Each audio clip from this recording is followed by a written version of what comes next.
County Finance and Personnel Committee meeting to order.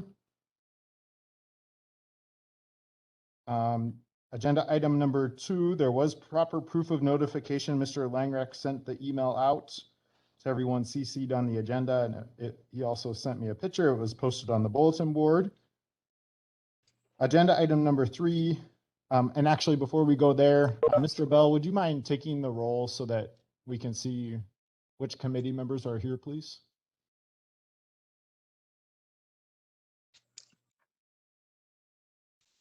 Okay, so Mr. Murphy Lopez. We got Marty Brewer, Mr. Cooley, Here. Mrs. Gentes, Here. Mrs. Luck, Here. Mr. Seep, I'm here virtually. and Mr. Turk.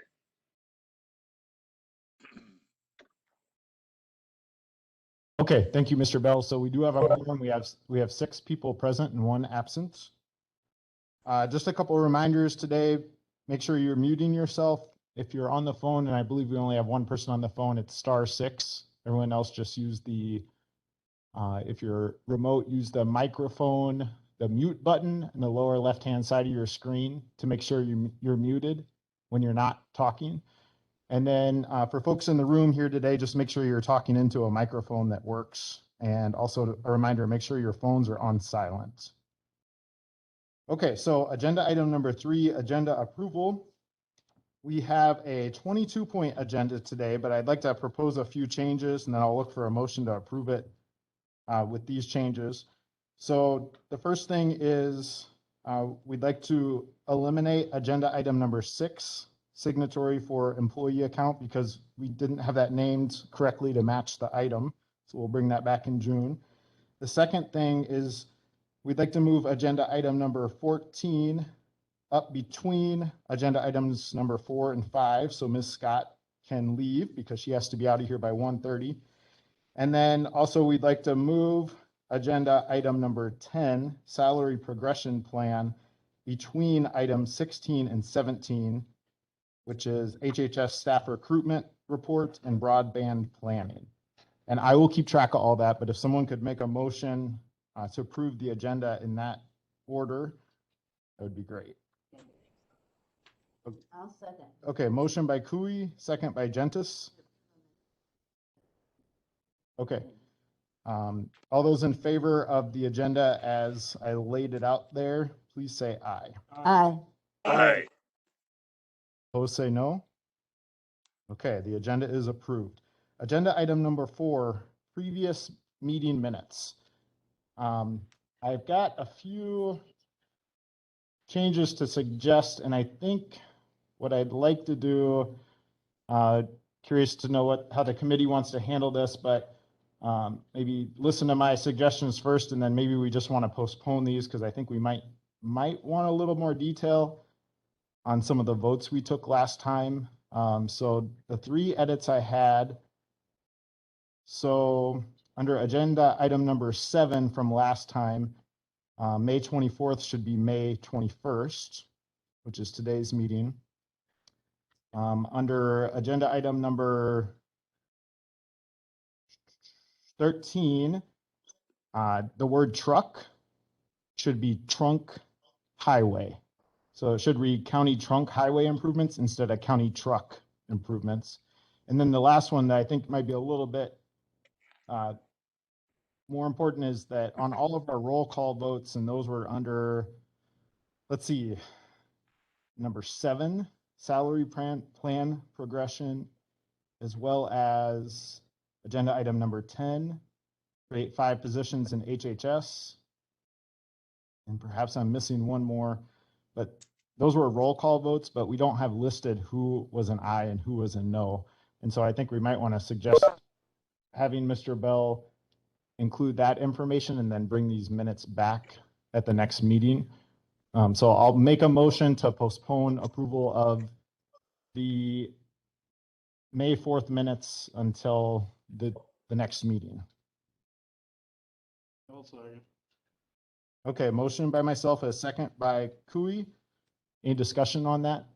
Motion to postpone? Okay, all those in favor, please say aye. Aye. Aye. Opposed, say no. Okay, that motion to postpone was approved. Okay, so we are going to move to agenda item number 14 under the purchasing title, Finance and Payroll Computer AS400 Purchase. Mr. Langright.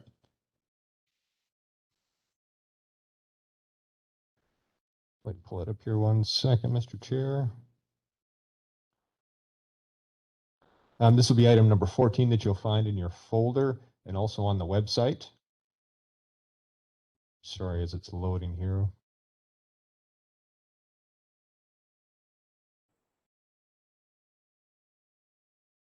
Faster. Looking today for motion to approve purchase of IBM Power System 9009-41G EP54 Core Server AS400 from Avenue Insight Analytics LLC and to purchase the APC UPS from CDWG. And that's a lot of letters of which I will defer to Administrator Scott in a minute to help translate. Background, the county uses the AS400 system to run all of our financial software and our highway specific programs as well as payroll. The current AS400 system is almost 12 years old, which is nearly doubled the recommended replacement age. Bottom line on this item is that we're looking to expend $69,930.72. This will come from our computer revolving or our non-lapsing computer server fund that we have set up for the AS400 system, of which I think there's a balance of over 100,000 with. That's 90 as well. 90. There's 90 currently, a balance of 90,000 in, and I will defer to Director Scott for further questions. Okay, do any committee members have questions about this one? Mr. Chairman, Yep, go ahead, Mr. Seep. did I understand Mr. Langrick to say that this is for payroll purposes? And is it limited to that? Supervisor CBS, the AS400 system runs our financial systems with our general ledger accounting. It is also hooked into our cost program for highway, and it runs our payroll. The AS400 system, again, is 12 years old, which is past end of life. We had a scare in January, February timeframe where it went down due to some faulty fans. And we had to go cold with it. We did the fan replacement with a expedited fan order, which came in. We were thankful that the system came back online just a few months ago. Then it air coated again with another fan. We were able to do a hot replacement on that. But our concerns with the system at this time is the next time we have to shut it down, we're not so sure it's going to start back up, as every time you shut a big server down, you run the risk of it not restarting. The mindset with this purchase is it would be a rack-based system. It would go across the street into the AHHS climate-controlled server room, and we would transfer the information from the current box to that box, and then have the computer in a little bit safer climate, as well then as freeing up the current computer room, which through the Administrator Transition Committee has been redesignated for Administrator Office space. That was the long answer, Supervisor Sieb. So we would find in that system all of the payroll data, all the general ledger data, and other related financial information? That is correct. If that system goes down, we are in trouble. We do have backups, but we only have one of those computers. Including the general ledger? That is correct. Thank you. Okay, any other questions? Looking for a motion to approve this purchase. I would make that motion. It's Melissa. Okay, motion by Luck. Second by Cooey. All those in favor of the motion to purchase the AS400 system, please say aye. Aye. Aye. Aye. Anyone opposed, say no. Okay, that is approved. You guys can go forward. Thank you. This will be a resolution item. We'll take forward. Oh, this will go to county board. Correct. Thank you. Thank you, Okay. Barb. Okay, agenda item number 5, bond rating. I'm going to present on this one. So today I'm recommending a motion to the group that we schedule a meeting between our committee and Moody's. So the background on this, as we're entering budget season here, or as we're in our perpetual budget season and discussing a lot of issues with our finances, one item that does get discussed sometimes is our bond rating. So I pulled together a bunch of materials for the committee, and I'm suggesting we have a meeting because I think in the past, the chair of the county board or the chair of finance and personnel, and sometimes those are the same person, they're not now, and then the vice chair of both bodies have met with Moody's. And I'm suggesting here that maybe we would like to meet as a whole committee with Moody's because we may have questions. Usually more minds are better than fewer, and especially in this situation where a lot of us, are concerned about the finances of the county. So our current bond rating is A3, and I had no idea what that meant until I went to attachment A, which is a Wikipedia article on how Moody's rates government agencies, their credit worthiness. So A3 means we have a strong capacity to meet our financial commitments, but we're somewhat more susceptible to the adverse effects of changes in circumstances and economic conditions than obligors in higher rated categories. So that's there's many different definitions on that Wikipedia article, but that would be where we fall. I've included a chart there showing how we compare to neighboring counties as of January 2020, and we have the lowest bond rating out of our 5 neighbors and ourselves. You can see that Crawford is A1, Grant and Vernon are AA3, Iowa's AA2, and Sauk has the best bond rating at AA1.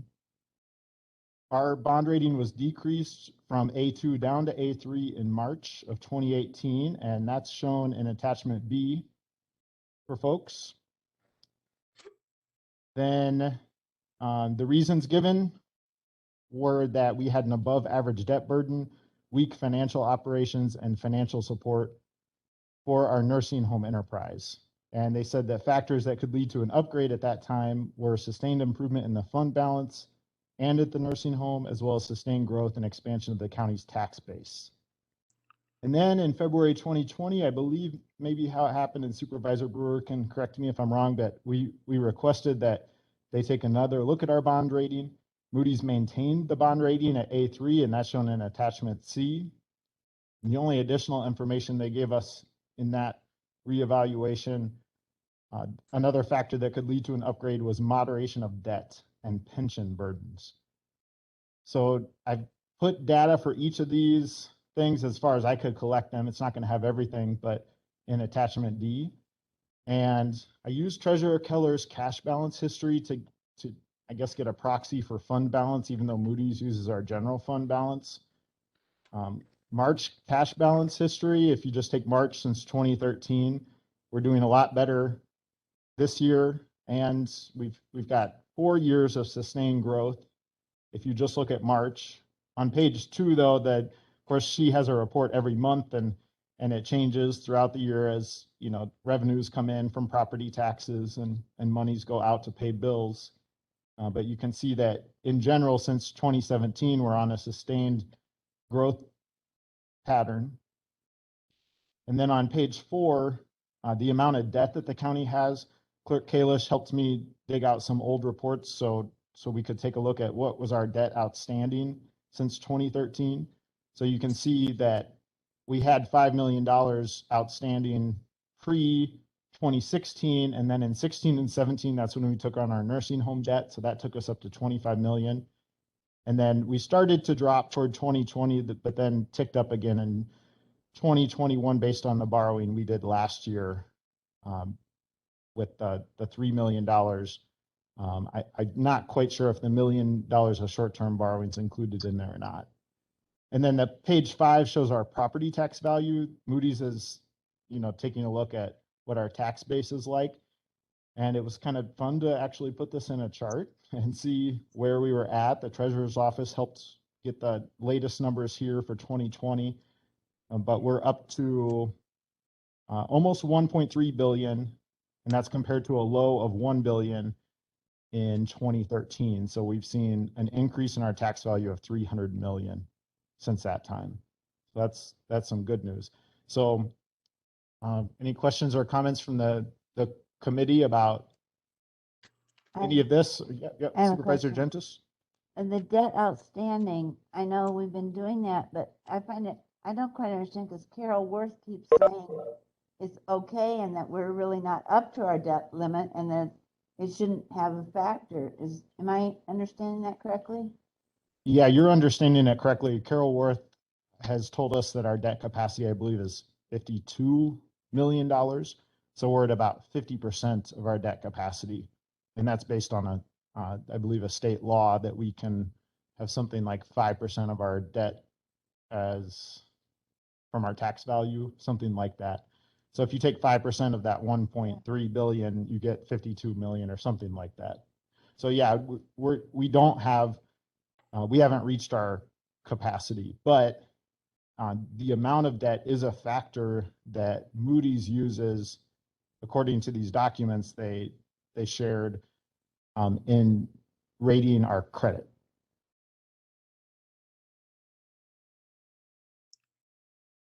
Any other questions and or thoughts Miss- about having a meeting with Moody's? Yep, Supervisor Miss- Brewer. Mr. Chairman, Steve Carroll had a Go question. ahead. Did you see Yeah, it? Supervisor Carroll, go ahead. Can someone read that off the chat window, or Steve, can you just go ahead and read your question? Sure. I just want to know what the practical impact is. We're worried about our bond rating, but what happens? I understand in general, yeah, you're probably going to pay a higher interest rate, but can we kind of figure that out in dollars? So maybe we choose to accept that. It depends on how much it is. Yeah, I asked that question to Ms. Worth, and she said that it does result in higher interest rates on future borrowing, but she said interest rates are so low right now that there is not a difference at the present time. But in the future, as interest rates start to go up, that's where we'll start to see the difference. And I don't know what the range of that amount is, but that might be a good question that we could ask Carol Worth, and that might influence how, like you say, worried we are about our bond rating or not.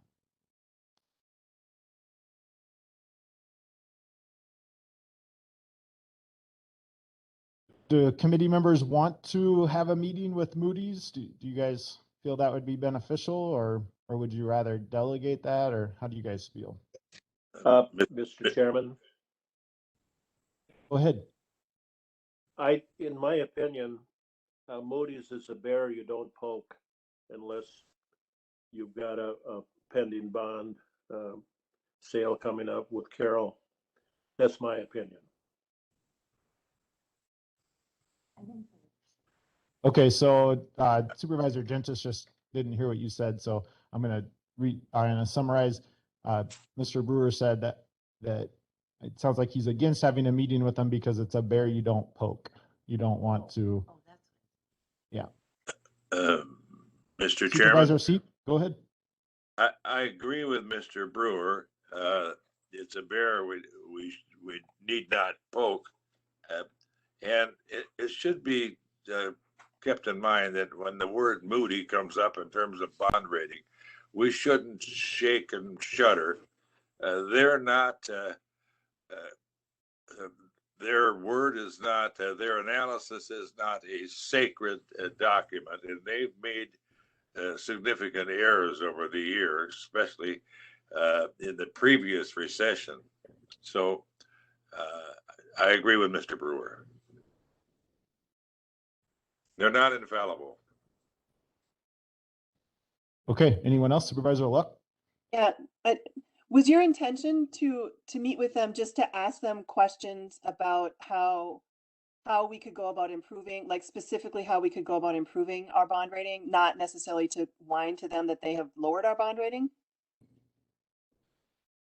Yeah, I don't think it'd be a good idea to go into the meeting with a confrontational attitude to say you gave us the wrong bond rating because you didn't like that we have a nursing home. But my opinion is, why not approach them and say, we actually would like a better credit rating What or a can we, bond rating.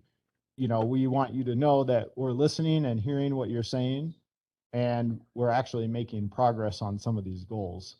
The tax base and the fund balance being 2 out of the 3 goals that we've made progress on. Mr. Chairman, Yep, so go ahead.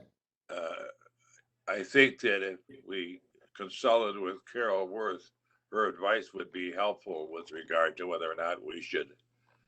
First, her advice would be helpful in terms of how we might improve our bond rating. But secondly, her advice would be most helpful, I think, in terms of whether we should approach Moody's. I'm not entirely opposed to your suggestion, but I think Carol Worth is always an important asset when we're talking about bond ratings and finance, major finance items. Okay, well, I'd be happy to change my recommended motion to postponing scheduling a meeting with Moody's until we have Ms. Worth's recommendation, if someone wants to second that.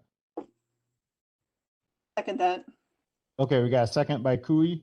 Any discussion on the motion to postpone until we get more information? All those in favor of that motion, please say aye. Aye. Aye. Aye, and the bear is not poked. Okay. Opposed, say no. All right, that motion carries. So I will get more information and then we'll have this back on a future agenda. Agenda item number 7, treasurer reports. Ms. Keller, are you on WebEx? Perhaps she is out. I know she was out yesterday. Ms. Keller, are you on the line? Oh, you have an icon. So keep trying to unmute yourself.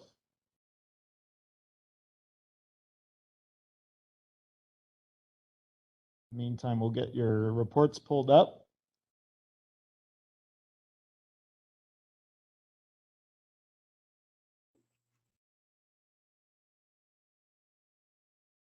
Okay, I read these, I'll give quick highlights, but please jump in and Hello? stop me. Can you hear me? There you are, great. Oh, okay, Thank you for sorry. saving me from having to summarize. Go ahead. Oh, I always have trouble with that. Well, basically, these are just the monthly reports that are updated, so I don't know if there's any questions.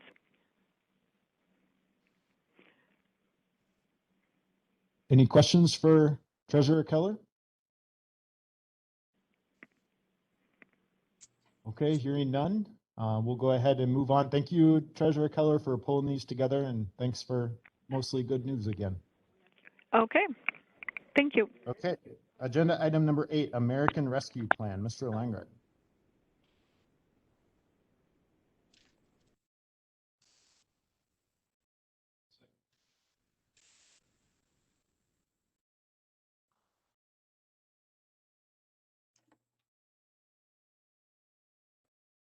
Looking today for a motion to accept the administrator's report on the American Rescue Plan.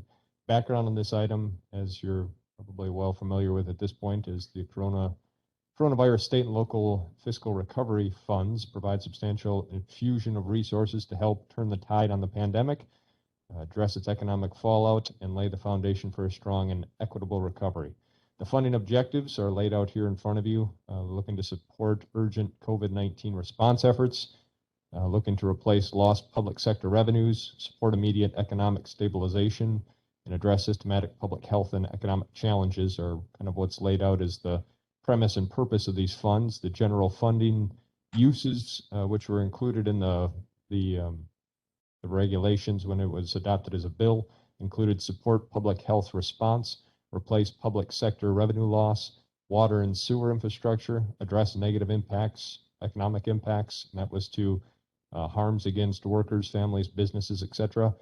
Premium pay for essential workers, broadband infrastructure, and serving hardest hit communities and families. Further definition of the authorized projects was released through the Department of Treasury. They came out with a 151-page document which tried to capture a little bit more definition on what it can be used for and what it cannot be used for. It answers some questions, but then leaves many other questions, which I'm sure that there'll be follow-up with Q&A type statements released from the Treasury as we continue to progress. Richland County direct apportionment is $3,350,999. We're expecting half of that to arrive to us yet this month, the second half to arrive in May of 2022. This direct appropriation to Richland County does not include the estimated 1.7 million of funds that were released to the city, villages, and towns of Richland County, of which you can see are captured here on a chart showing the different infusions that went into these different townships, villages, and cities. Our request is sent off. We have it submitted with help from Treasurer Keller. Our submission is in, and we're anticipating the funds to arrive to our Richland County bank account, again, hopefully within the next week to few weeks. Our current proposed projects, we solicited out to departments, gave out the guidance to let them best interpret as they can, as well as reaching out to their associates with local municipalities, local counties on what are some different solutions potentially for this funds. Some of the projects that we're currently exploring include the Tri-County Airport improvements, our local share of the drainage project, looking to see if that fits underneath the intentions of managing drain water or impacts on climate and change. We're also considering the lost revenues for the airport as a result of the pandemic, MIS support for increased need of staffing for all the remote communications and needs that have arisen from the pandemic and trying to maintain social distancing, as well as the added overtime in the response to the pandemic. Fairgrounds, the replace of lost revenues from the pandemic. Highway, the sand shed project, which is slotted in our capital improvements project, and looking to see if that fits along with guidance for drinking water protection and protection of water bodies from pollution. Also looking for consideration of road infrastructure. Pine Valley identified many options, with lost revenues being the most helpful. Simon Center, looking again for replacement of lost revenues in pandemic. Economic development, there's options for affordable housing. There's also options regarding the economic stimulus to workers, families, business, etc. as another possibility. But those types of efforts would require some significant administrative process on how we would want to grant or appropriate those to the community. UW Food Service, replace lost revenues from the pandemic. We're looking to see if it's appropriate to apportion this towards our radio tower project, which is on our docket of things that we need to accomplish. Investigating how it relates to broadband and supporting public health response. Health and Human Services, many options with lost revenues being the most hopeful again. Administratively, looking to recoup added administrative costs associated with the pandemic, as well as administration of the American Rescue Plan funds themselves. And then also looking for additional considerations on offsetting existing funding is also being explored. I'll continue to work with departments on exploring options, confirming figures, conferring eligible uses, and then approaching finance and personnel with recommendations. I'm envisioning that this will probably be kind of a two-piece project as we look to amend or possibly amend the 2021 budget with different appropriations, as well as then targeting 2022 budget appropriations. Again, there'll be more discussions and decision points will be brought back to yourself. Below that, you'll see the different references to gain further information on these projects. Mr. Chair. Okay, committee members, questions or comments on this?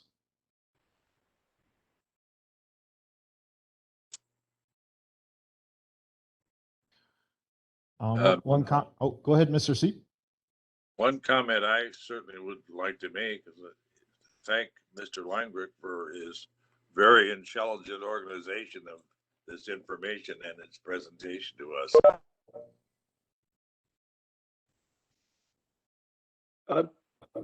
Mr. Chairman, Supervisor Brewer, go ahead.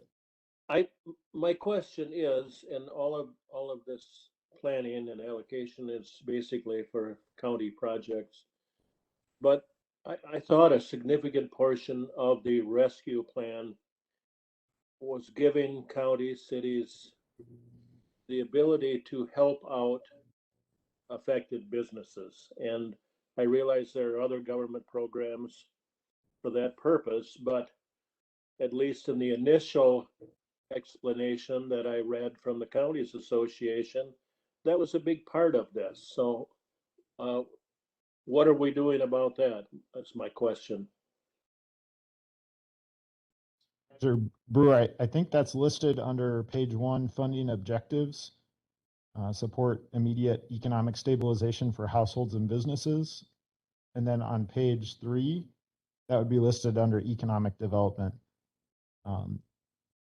Options regarding economic assistance to workers, families, businesses, et cetera, is a possibility, but will require significant administration process. So it looks like Mr. Langreich has those listed out with a little bit of a caution. Is that yes? And correct? I guess I would ask Mr. Langrick, what are our plans regarding that? What do we need to do?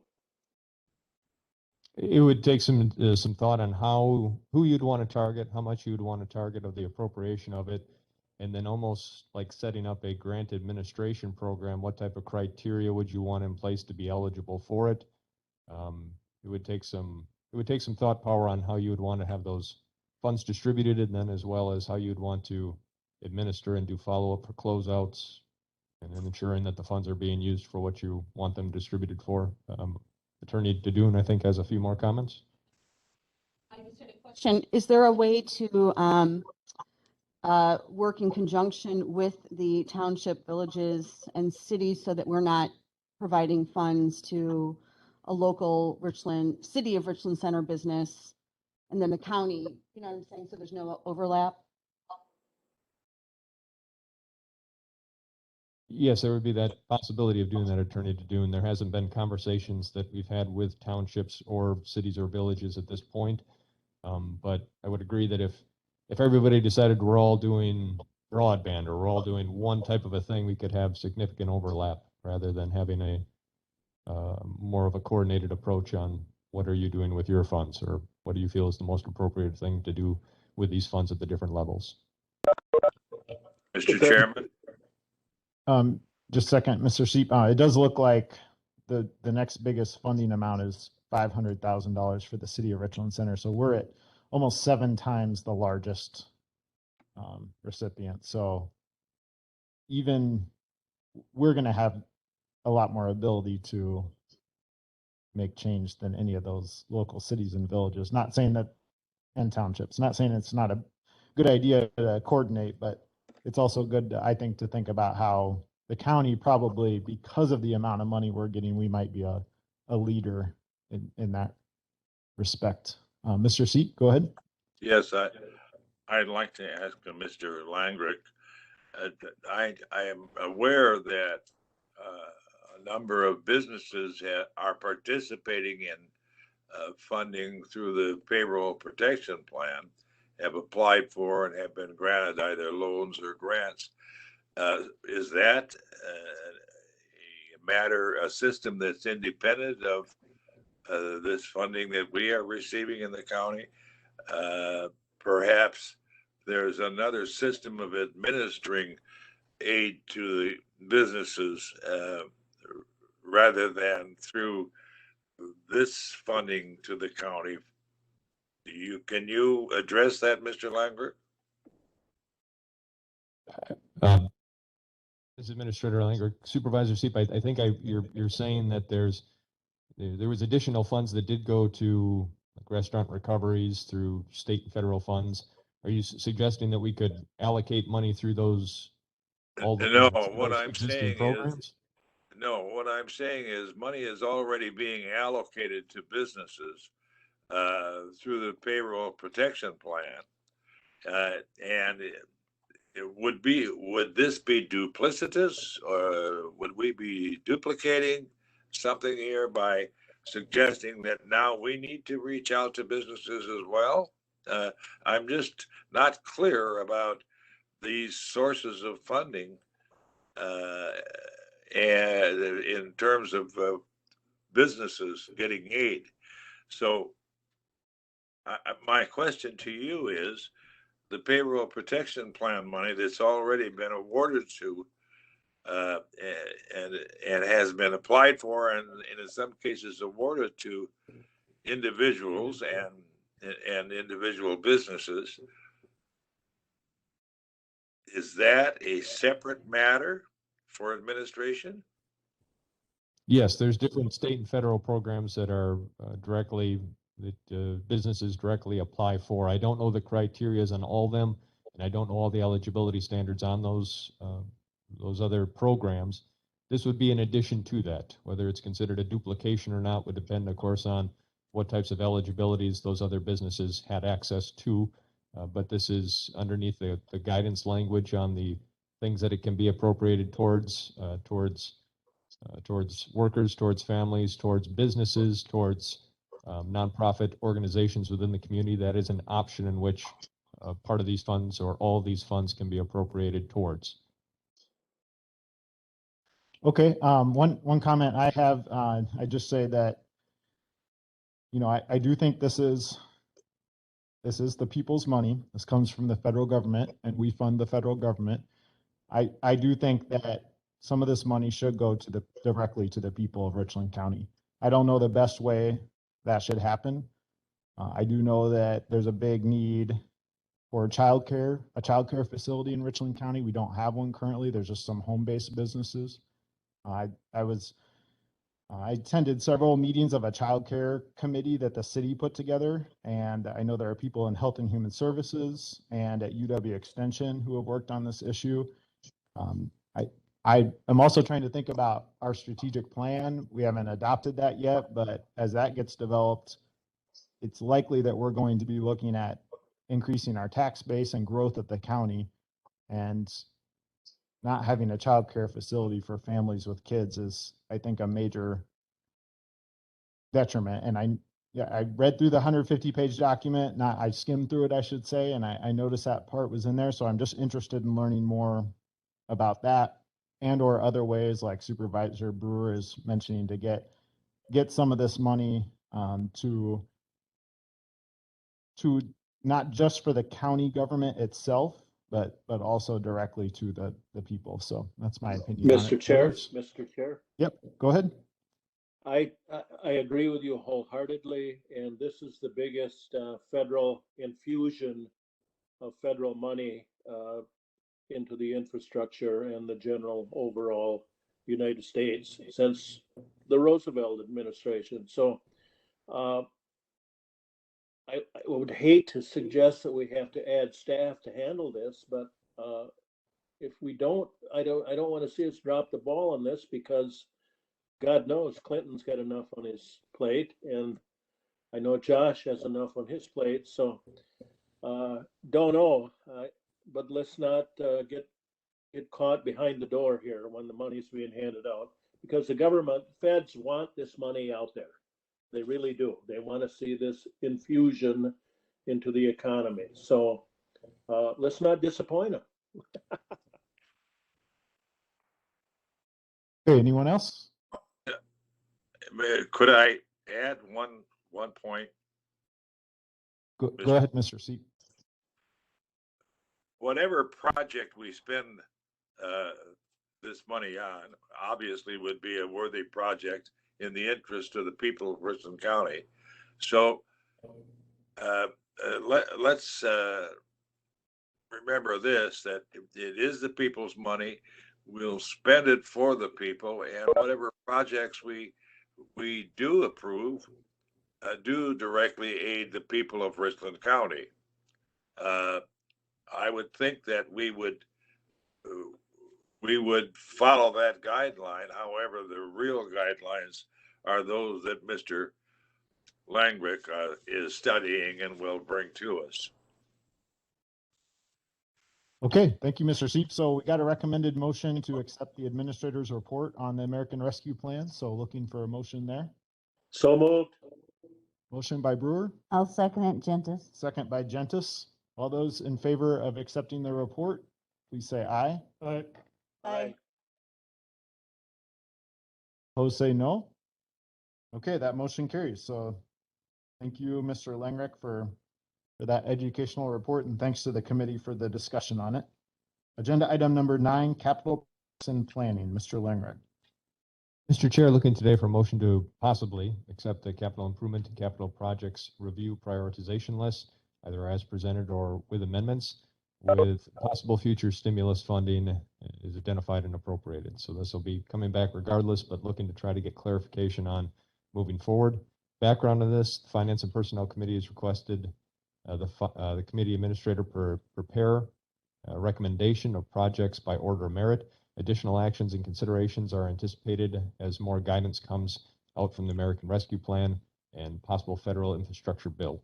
As such, a list has been drafted for the committee's consideration. And this is a list that we looked at last time with a few little updates to it. I'll bring it up on the main screen here to try to share. It might be too small to see on the big screen. You might still have to look off your devices. Is that, yeah, that doesn't look back. Let me see if I can pull it up a little bit further. So this is this is the merit list of what we're looking to try to accomplish with our capital improvements, capital projects. It's taken off the other spreadsheet that we were looking at. We're identifying these projects here on top in gray as other potential funding sources other than short-term borrowing, potentially being able to pay for these. Included in here, again, is a radio tower project and an airport project, but that again is determined on how we're going to do allocation with the American Rescue Plan. Below that then is what we would be looking for meriting for the short-term loan funding projects. On here to review from last month, there was a request petition for 4 squads. A recommendation is to reduce it to 3 squads, arriving at $190,000. A salt shed project. Mr. Langrick, I'm sorry to interrupt you, but I just want to suggest that if you could go through the changes you've made to that document, that'd probably be the most helpful, unless the committee disagrees with me, because we need to pick this conversation up where we left it off at the last meeting, which was mostly centered on squad cars. So okay, then the main changes that you'll see here is the highlights to the squad cars and to the salt shed. Then the Tri-County Airport project moved into the potential for funding it with the American Rescue Plan. Additional information regarding the squad cars, I believe Chief Porter has some information to share with you, Mr. Chair, regarding that. Great. Chief Porter, if you want to come up to one of the microphones, and I believe I saw an email with an attachment. So if the committee wants to pull up that email and hopefully he can, if someone can't read the email, while you're giving an intro, if you don't mind just giving just a summary of it as if someone wasn't reading along, that would be helpful. Not that you have to read the whole thing. So I'm assuming that you guys are looking at the monthly mileage report. So what I do is every month prior to our LEJ. Let me just get everyone on the same page here. So we got an email from Mr. Langrick at 12:27 p.m. and attached to it is a document, and the title says Richland County Sheriff's Department Squad Miles CH. Oh yeah, there it is up on the screen. So just want to make sure everyone's looking at the same document if they're not here.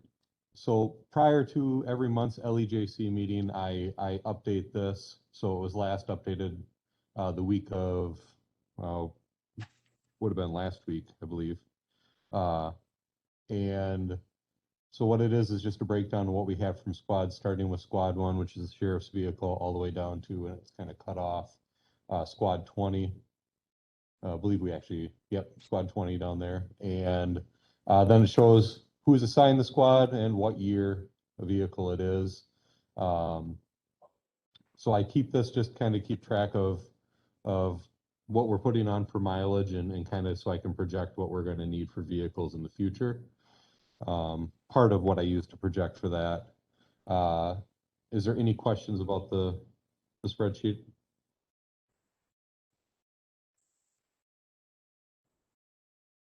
And I believe Melissa hit the nail on the head at the last meeting of 6 vehicles over 100,000 miles.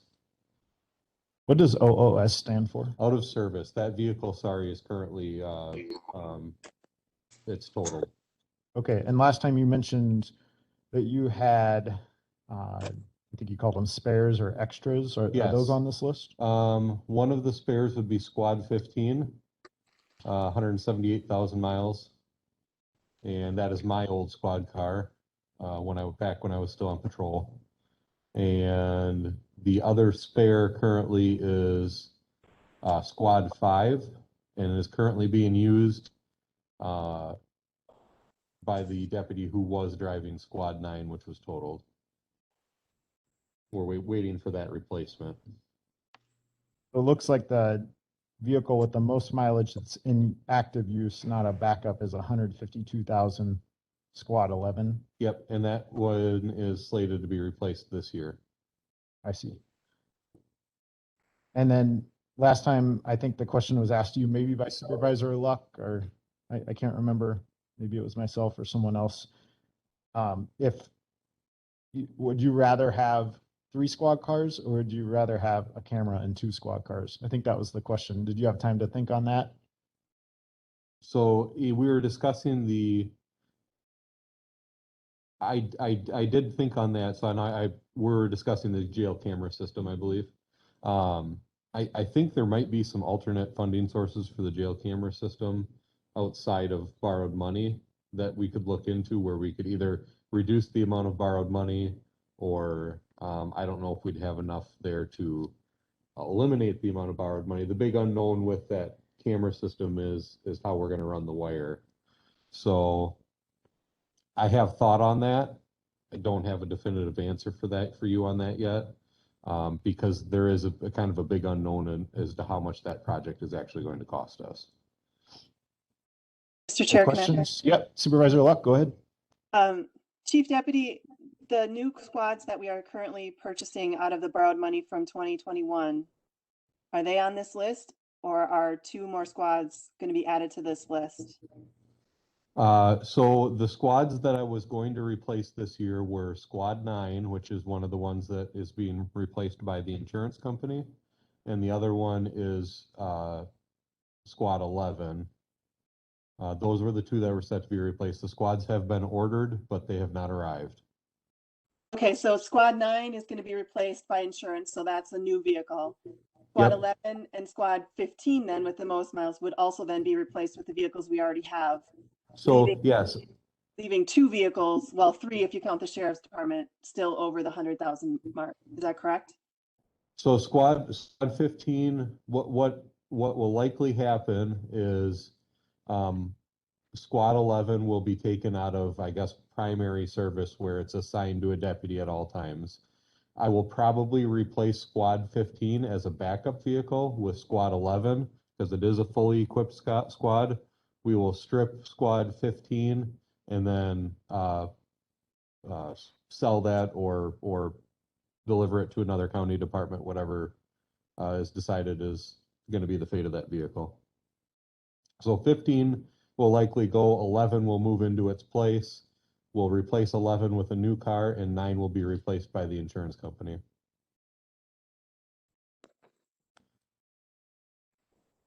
Okay, questions from any other committee members? Yeah, so how many squads did you get this year? 2. Mine and that, so we're getting 3 with the one you racked. Yeah, well, so that's probably a topic for another meeting. Potentially, I would like to replace the Squad 1 with a new vehicle if we could, being it's an admin vehicle, it doesn't need much for equipment. And we could possibly do that and still have some money left over from the borrowed funds that could be repurposed for a different project. But that's not the question. So we got 3 So I've squads ordered- this year, Okay, yep, 3 squads this year, we were allowed 2. allowed 2 this year, plus we're getting this other one done with insurance. Yep, So that'll be 3. yep. Okay. That's So, all. okay. Questions from anyone else? But- Go ahead, Supervisor Luck. Yep. Yeah, so if we're getting 3 new ones, I just want to make sure that I'm reading this right. It looks to me like if we have 3 new ones this year, that still leaves, if you include the sheriffs, that does still leave 4 vehicles over the 100,000 mark. And we have 1 more that's probably going to cross that threshold shortly. Okay, yep, that's what I just wanted to make clear. So we still do have 4 vehicles that are over the mark of where we try to be thinking about replacing vehicles. One thing I'm looking at too on this chart is the mileage in black. And I only see 2 vehicles that are currently over 50,000 miles in black. If you don't count squad 1, because that's 130,000, even though it's in black, I think it should Yeah, be it red. was- So one, issue that we didn't really talk about much with all our roofs and all those replacements, but we did a lot at once. And then we're going to be setting the county up, boards and county boards of the future up to have to do a lot of something all at once. And, I guess I prefer to spread things out a little more. I think 2 squad cars is enough based on looking at this for each year. If you get too many of these down below 50,000, then, all of a sudden you're going to hit a ton of these at 100,000, I don't know. I think you said 6,000 a year now. Is that the mileage that deputies would have on average? Or am I getting that number wrong for I think mileage per year? I think we're probably going to be looking at more than 10 to 12,000 a 10 year. to 12, okay. So Yeah. say it's 10,000 a year, and in 5 years, there's going to be a lot of squads crossing over that 100,000 mark. Also, personally, I drive old vehicles, so I'm probably a little biased here, but, I choosing the 100,000 mark, I'm not quite, vehicles require maintenance, but is that more than what it would cost to buy a new vehicle? I'm just not totally sold on the 100,000 mark. So I guess at this point, I'm more comfortable with 2 squad cars after seeing your numbers. And I really do appreciate you pulling these out for us so we could look at it. Can I just comment on that? And I agree with you. I like older vehicles too. And I like to run my vehicles as long as I can, but these are emergency vehicles. They're not public vehicles. There's some expectation that we need to be able to operate these safely on the road, and they need to be in a condition that they can be safely operated on the road. We don't drive, well, we do drive like the general public, but at times we're required to exceed the speed limits and take more risk than the general public would be with our vehicles. So there is a liability with that when you start stacking the mileage on like we have in the past.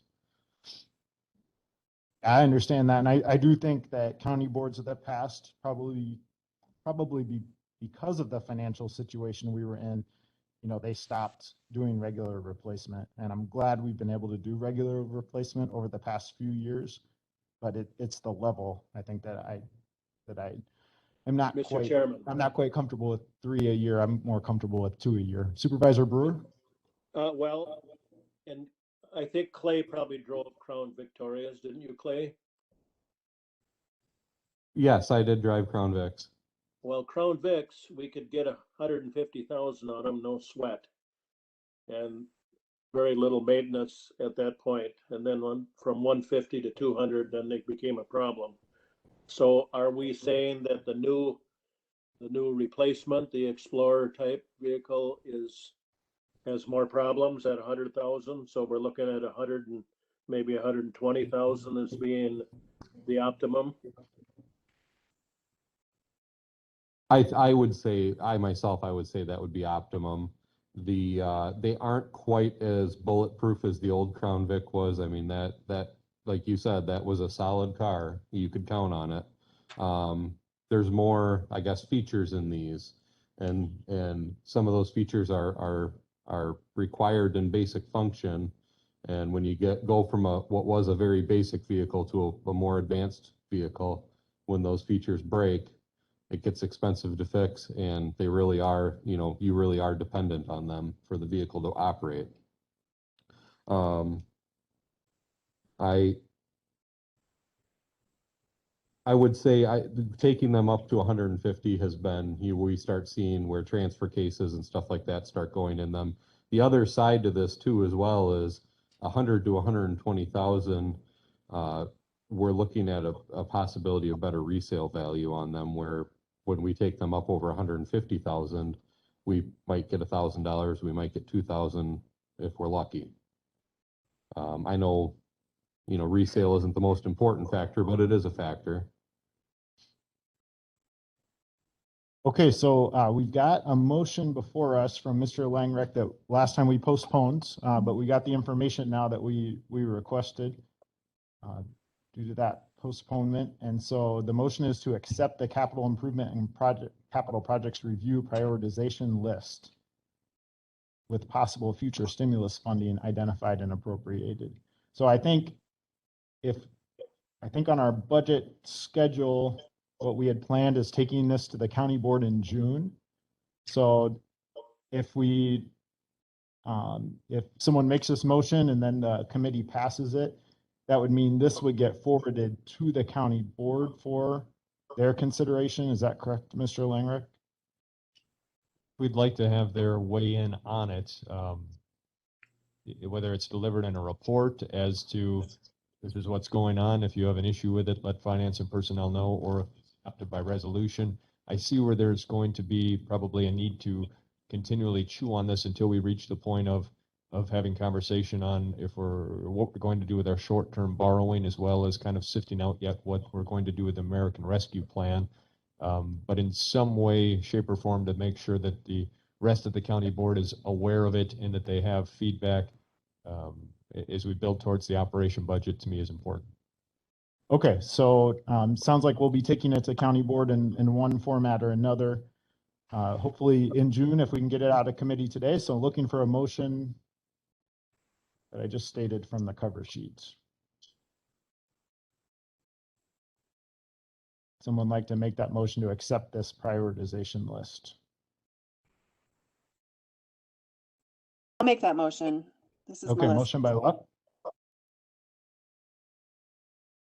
I'll second. second by Cooey. So I think I'm going to, oh, go ahead. Yep, I was just Supervisor gonna say, Luck. I was just gonna say, do we want to amend it now? Do we want to amend it?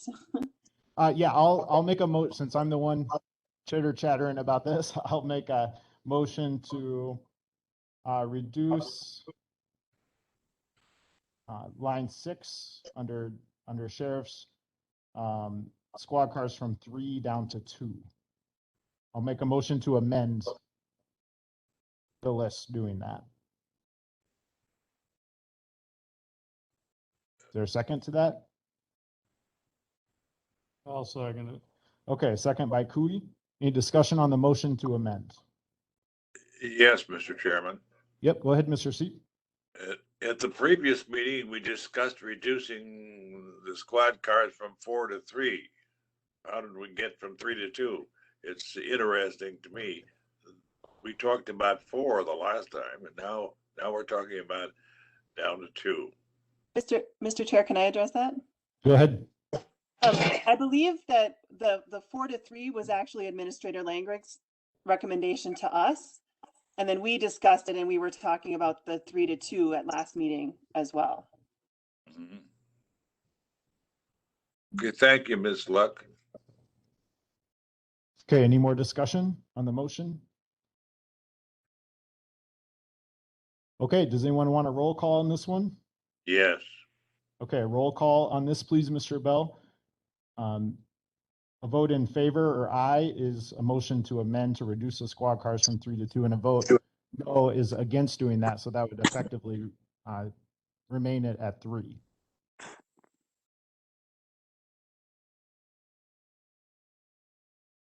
Can I clarify one thing? Yep, go ahead, Supervisor Luck. So if we do reduce it from 3 to 2, are we going to then allocate that extra money to the camera system?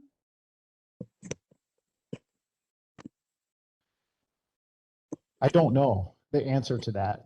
On the list here, next on the list is a phone system for the rest of the courthouse. I would not be entirely opposed myself doing what you suggested. I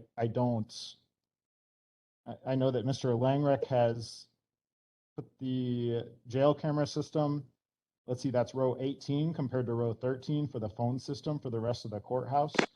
I don't know how the committee feels about that, but maybe what might be in order is if you do say, Supervisor Luck, you think that should be part of the solution, you might also make another motion to amend to move project 18, the jail camera system, up above project number 13, the phone system. Can I ask another question? Yeah, go ahead. Chief Deputy, what do you think the chances of getting, you talked about probably a grant or something that you wanted to apply for to get the camera system.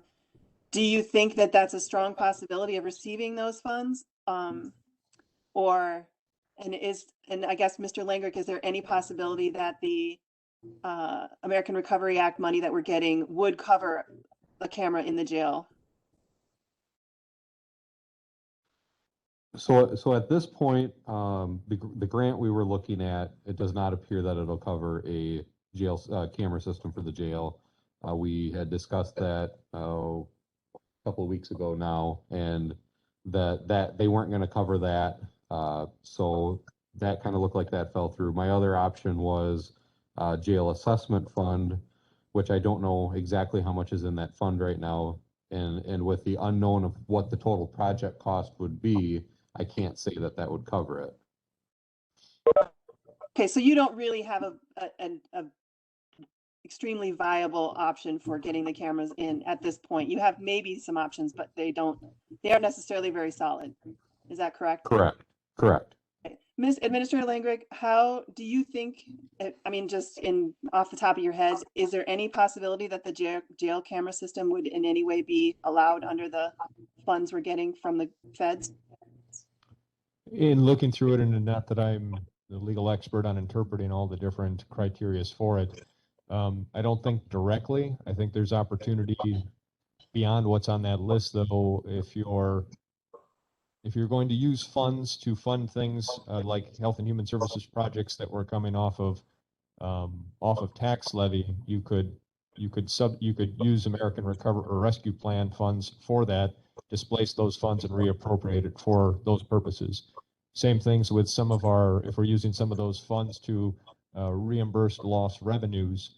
If we didn't have matching types of expenditures necessarily that went along with those, that may free up fund balance again that can be reappropriated towards other funds. And I know it's becoming a derogatory term, but it's kind of that fungibility factor of using those funds again for this purpose. It's in a fund balance. We do a fund transfer to another project.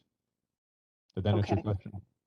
So essentially, you don't think it does, but you don't know.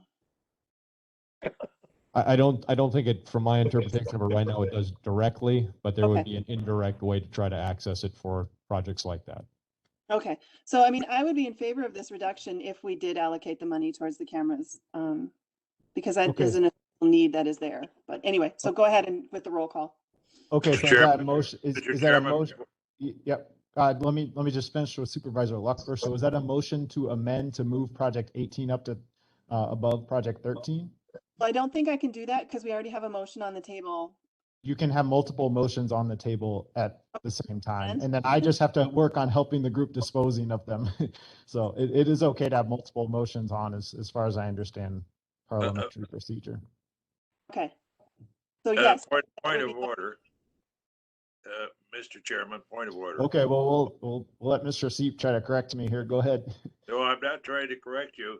I wanted to participate in the discussion. I had another question with Mr. Leinrich and okay, hold off for a second. Hold off. Let's let Ms. Luck make the motion to amend. So yes, I would make the motion to reduce the squad cars from 3 to 2 with leave that alone, just the new thing.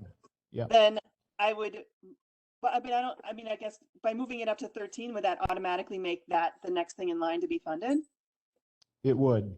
That would be the effect of if you make the motion. Okay, then that's the motion I would make then, to move that up to item 13 from 18. Okay. Is there a second to that motion to amend? I will second for the purpose of discussion only. Okay, so that's a second by Supervisor Seep. So we got two motions to amend, and go ahead, Mr. Seep. Mr. Langrick, at the last meeting, you recommended 4 vehicles. Do you still hold to that recommendation? Supervisor Seep, Administrator Langrick, I believe I recommended 3, a reduction down from 4. And that's where I'm currently at on my proposal to you today. So are you recommending 3 today or 2? 3 as proposed, sir. Thank you. Okay, any more discussion on the motions to amend? If not, I'm going to, I don't know quite the right order, but I think we'll walk backwards now. So let's deal with the motion to amend made by Supervisor Luck to move project 18 up to the 13 position, which would then effectively turn the 13 position into 14 and so on all the way down to 17. Each of those would move down the list 1. And let's do a roll call on this. So Mr. Bell. Mr. Chairman, that is her motion is to reduce the number of vehicles from 3 to 2. Nope, that's my motion to amend. We're going to do these one at a time. All right. Okay, this is the motion to amend to move project 18 to number 13. Doesn't have anything to do with the squad cars. Okay, Mr. Bell, go ahead. Supervisor Gentis.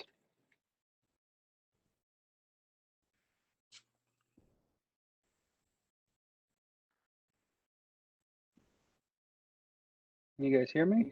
Yeah, I was Okay. looking at all the things below 13. I'm sorry. I guess I.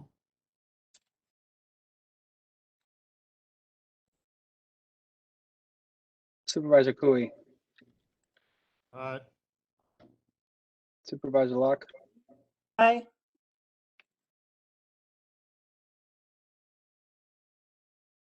Supervisor Chairman Murphy Lopez.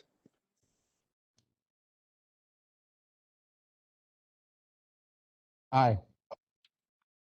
Supervisor Seep. Oh, Supervisor Brewer.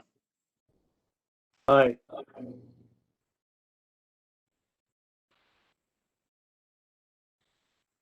Yeah, 5 ayes, 1 nay. Okay, so the motion to amend passes. So now the next motion to amend would be to reduce the number of squad cars in row 6 from 3 to 2. So go ahead and take the roll, please, Mr. Bell.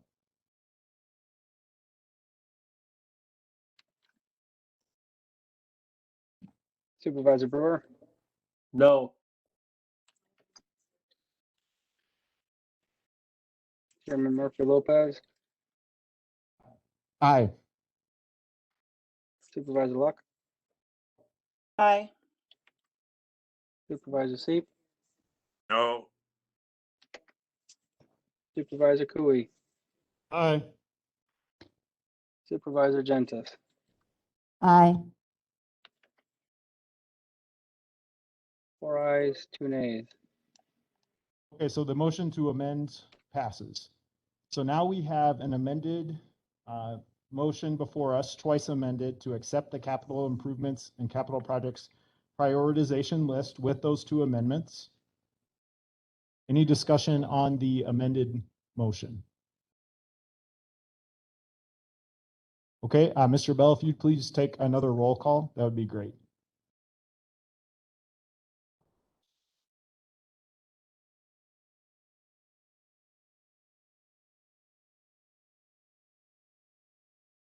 Supervisor Luck. Aye. Supervisor Seep. No. Supervisor Gentis. I. Supervisor Cooey. Aye. Supervisor Brewer. Aye. Chairman Murphy Lopez. Aye.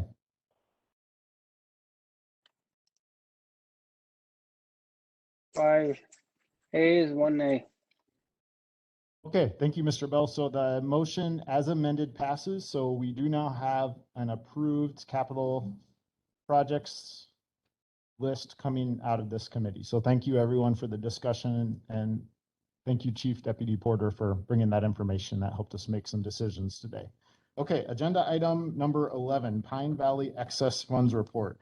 I think I'm going to hand it right off to Mr. Rislow. So if you want to find a good microphone somewhere.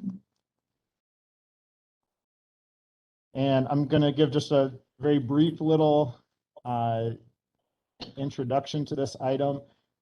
I did ask Mr. Rislow to give us a summary of what has happened to the profits at Pine Valley in the past few years.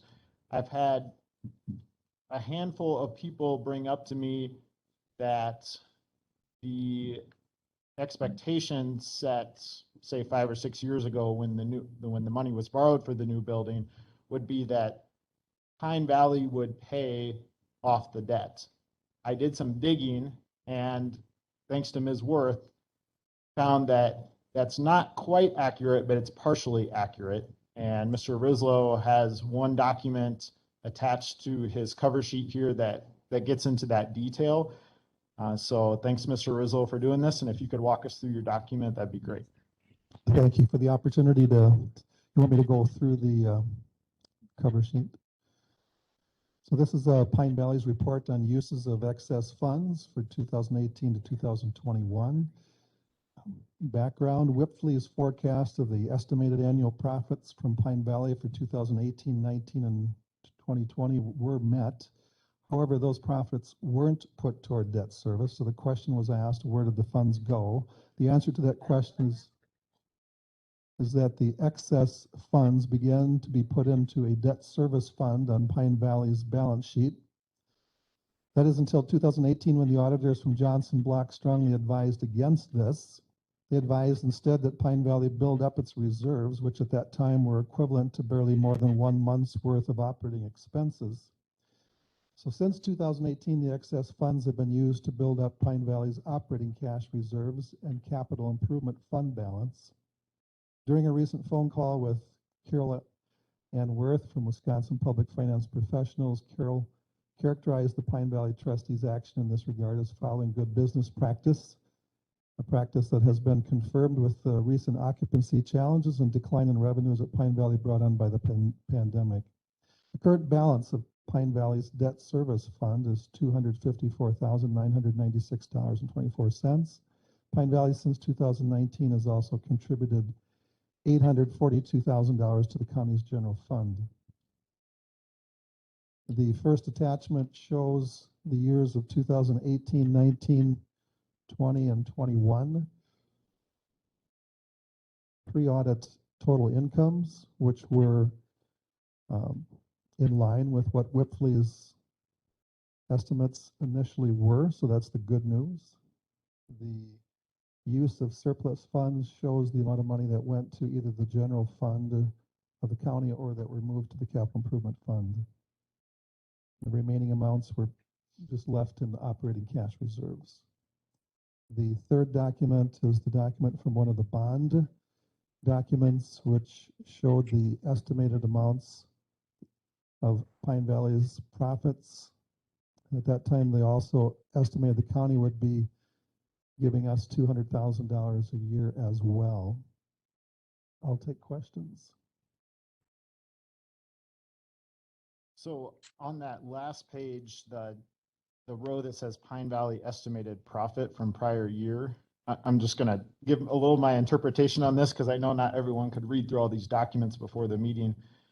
But that row, it took me a little while looking at this to understand, that row was what was anticipated to pay the debt levy. Instead, what we've done is we've put the entire debt levy on the taxpayers. But had we followed this plan, the debt levy would have been reduced by approximately 650 to 770 grand a year, depending on which year it was. I do remember some of the discussion that Mr. Rislow is mentioning about what the auditors were suggesting, and I guess I'm not questioning. That seems to be a good practice to be increasing the general fund of our enterprise. And like you say, it's been needed this year with what's happened in the pandemic. I'm just starting to question, and I supported this too, so I'm questioning myself, using some of the profits from Pine Valley to fund the rest of the county government operation. We did that anywhere between 200 and 340 grand. One question I had for you, Mr. Rizzo, after hearing that, so you said you have, I think you said you had 254 grand in a capital fund, but on page 2, it looks like it's 921 grand. Are there two capital funds? Or are we talking two different things here? Talking two different things. If you go back to the cover sheet again, I was commenting on the current balance of Pine Valley's debt service fund. And that was the fund that was created to be sort of like the account where Pine Valley put money in by, I talked to Ms. Worth about this, by October of the year previous, and then that could be used to pay down. Basically, we'd be reducing the amount that we're asking the taxpayers to pay for the new building using that money. That account was set up for that purpose. I wasn't here at the time that was set up, but that sounds like a good assumption to make. Okay, yeah, that's what Ms. Worth told me. Okay. Okay, I'll stop talking. Other committee members?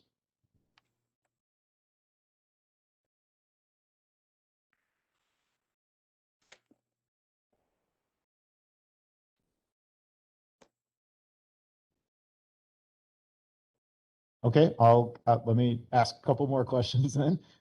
What's the minimum goal for our operating cash reserves at Pine Valley? I see we're at 2.9 million right now. What's the roughly, I know it's probably a month, 3 months of your about 3 months, 2 to 3 months, but we've been going by 3 months. Okay. And what would that be approximately in dollars? We don't, pre-audit this year, it's about 2.3 million. And we believe after this audit is done with our expenses as they were with COVID, it'll probably be something like 2.5 million, which we're down to about 2.6 million, I think, right now. Okay. So we're about where we want to be at the time, at the current time. The capital improvement fund balance of 900 grand, is that for projects out at Pine Valley that you guys, I know sometimes we see that on our capital improvement list where you guys will need a new lift or, you know, what have you. Is that what that fund is intended for? Exactly. And plus we've anticipated what cost of a roof would be in 15 to 20 years when we need to replace that. So comments at the trustee meetings have been what to do with the excess funds, given the needs of the county, given the comments you've made about helping with debt service help. And also there's future capital needs, the $400,000 that we estimate we might need to replace our roof. With the cost of things these days, that might be 800,000. We don't know. You know, so there's been discussions on the trustees about we should be putting more money into the capital fund every year as well, not just thinking all the excess has to go back to the county. So there's a balancing act there. Okay, well, one thing I know we're having some, you know, we have trouble sometimes thinking about how to fund all these capital projects at the county. And one strategy that I'd be in support of is paying down some of that debt for the new building using funds that come from Pine Valley. And then that might free up other parts of the tax levy so that we could get additional projects done. So I'm just saying that I think that's another potential way we can look at moving that black bar on that prioritization list we just approved down further. Or we might want to give the taxpayers a break. I guess that's another option, you know, is reducing the tax levy. But any thoughts or comments from other committee members about this? We don't have any action to take on this today. It's just a discussion item brought forward. I would just make one comment if I could, Mr. Chairman. Yep, go ahead, Mr. C.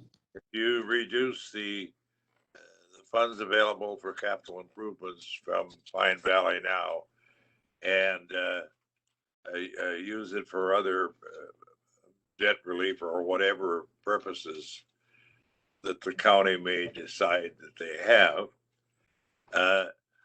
15 to 20 years from now, you're going to be in a position where you don't have the money there at Pine Valley to put in a new roof, and you're going to have to borrow the money, and you're going to be putting that debt back on the taxpayers again. And So I think you're robbing from Peter to pay Paul here. I'm not suggesting reducing the $900,000 amount that's already in that account that they have set aside. But I am suggesting that some of the profits from Pine Valley be used to pay the debt that the taxpayers are paying right now for the new building. Not all of it, but I'm just suggesting that part of those profits be used to pay down the debt. I'm not suggesting taking anything from that $900,000 account. I'm talking about the account that currently has 250 grand in it. And we have not been adding any money to that account, and that account is intended to help pay down the debt levy. Mr. Chairman. Ms. Decker, yeah. Oh, okay, Mr. Brewer, go ahead, and then Ms. Decker has a comment to add. Well, I think that we're looking at only one institution here in the county, and it's pretty well run, quite well run, in fact, and it's using good established accounting principles. And I would really hate to see us take away from that. And I understand what you're talking about very well.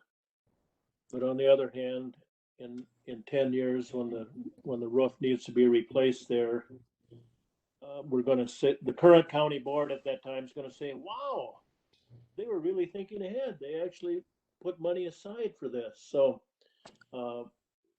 they're doing exactly what we wish we could do all over the county. So my comment is, I participated in the last Moody call. Oh, do I need to turn this on? Push the button on the top. Yeah, if you could just pull that microphone up close, and if it's not working, Mr. Langrick can hand you his. I could hear her. Oh, you could. Okay, great. Yeah, just keep close to it. Thanks. Okay. Thanks, Ms. Decker. I did participate in the last Moody call, and where they were looking for suggestions and hoping that we get moved up a grade.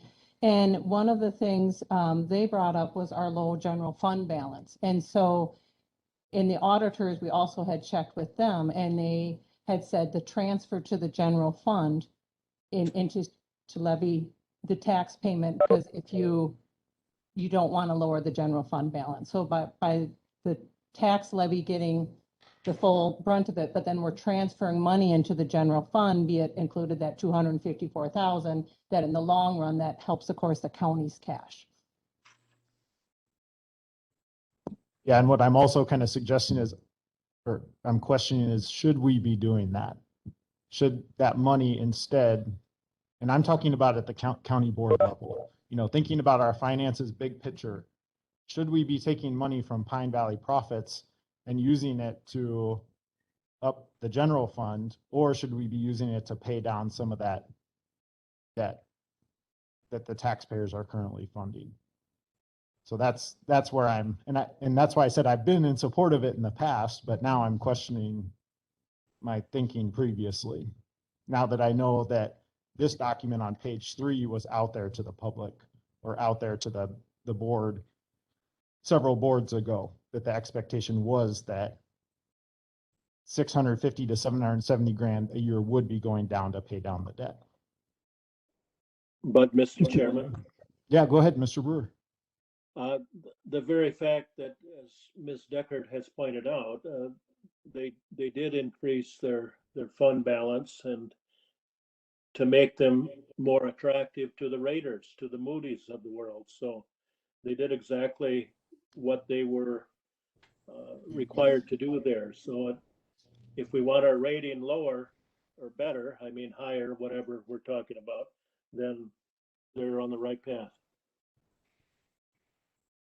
Yep, and I agree with that. I think that was a good decision. I think, and I think putting money aside for capital projects in the future is a good decision. But I'm also saying what might be a good decision is if we could give the property taxpayers some relief and or fund some additional projects at the county.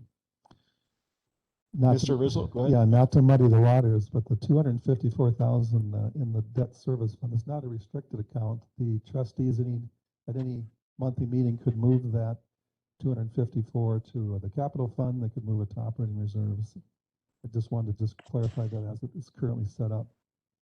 And the second point I just wanted to finish with was that now that the operating reserves have been brought to where they need to be, we'll have more flexibility for use of our excess funds annually.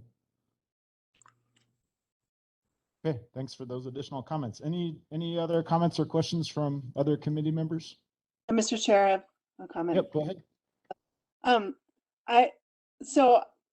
I definitely agree with Pine Valley, you know, having that reserve for their capital improvements. I think that's excellent planning. That's what we should be doing. And like Supervisor Brewer said, that's what we wish we were doing all over the county. But I can see Supervisor Lopez Murphy's point that, you know, we intended for Pine Valley to start paying back some of this. And I do think it merits more discussion and more thought. I mean, I think we can do both. I think that we can potentially use some of it to shore up our general fund, which we've done the last few years. But maybe we should at least be doing something to try to use the profits from Pine Valley to pay down the debt that we incurred making all the improvements at Pine Valley. Okay, thank you. Anyone else who hasn't spoken yet? Okay, let's go ahead and move on then to agenda item number 12, Pine Valley reclassification of fiscal clerks. Can I hand it right off to Mr. Rislow again? All right, go ahead, Mr. Rislow. You can, and this was updated documents, I hope, that got sent to all. And so I'm reading from a face sheet that says Department Pine Valley. It says date of meeting May 4th, because this was intended to be at the earlier Finance Committee meeting this month. If you're looking at that one, that's the one I'm reading from. Recommendation or action language? I'm sorry, let me just make sure we're all looking at the same thing. So I got an email at 11:07 a.m. and then did those get put on the website and in the iPad folders? Okay, great. Thank you. Recommend a motion to present a resolution to the county board for reclassification of fiscal clerk A from Pine Valley wage grade E step 5, $17.56 to Pine Valley wage grade F step 5, $19.85. And a title change for fiscal clerk A to payroll and accounts payable clerk.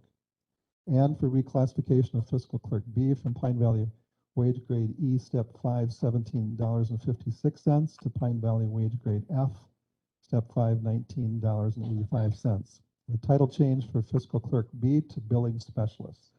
Background: the Finance and Personnel Committee voted in December of 2019 to recommend to the county board both fiscal positions be moved from step 5 to step 8 in Pine Valley's wage grade E solely due to the market disparity in wages. However, due to an amendment made to Resolution 19-135, that recommendation did not happen. Since that time, both positions have gotten more complex with additional expectations and now warrant a change in pay grade based solely on that, besides the fact that there still exists a significant market disparity in wages. Down below, we have the financial impact for December, or for the remainder of 2021 is $4,404 to be funded through operations and or reserves. The second document, I hope that pulls up, has spring of 2018 at the top of it. Just gives you a timeline, because the last time this was discussed in March of this year, there was questions about the historical timeline of how this all came to be.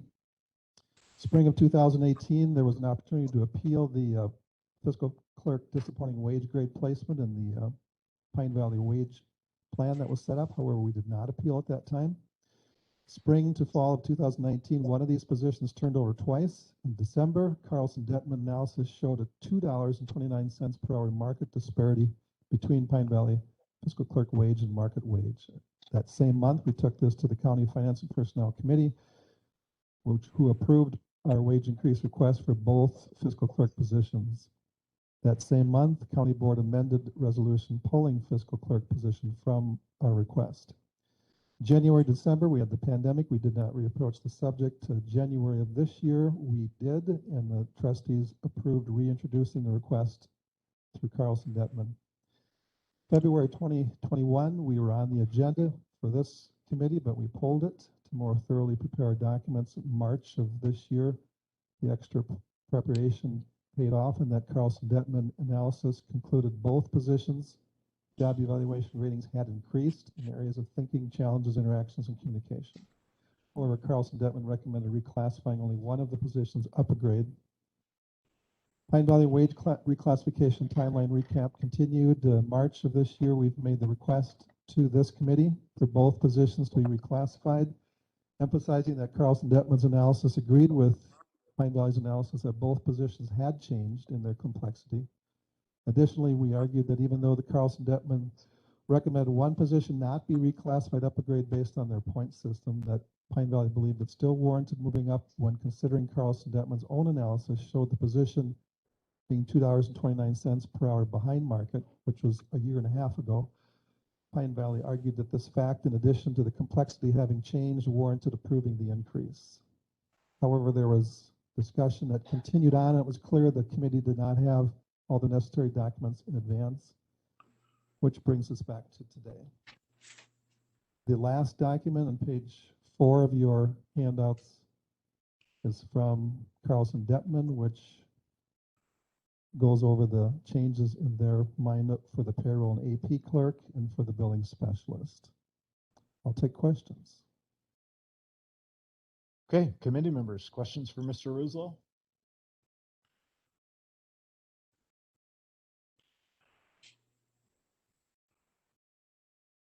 I have a question, Mr. Supervisor Chair. Cooey, go ahead. And it's not, it's more of a statement than it is a question.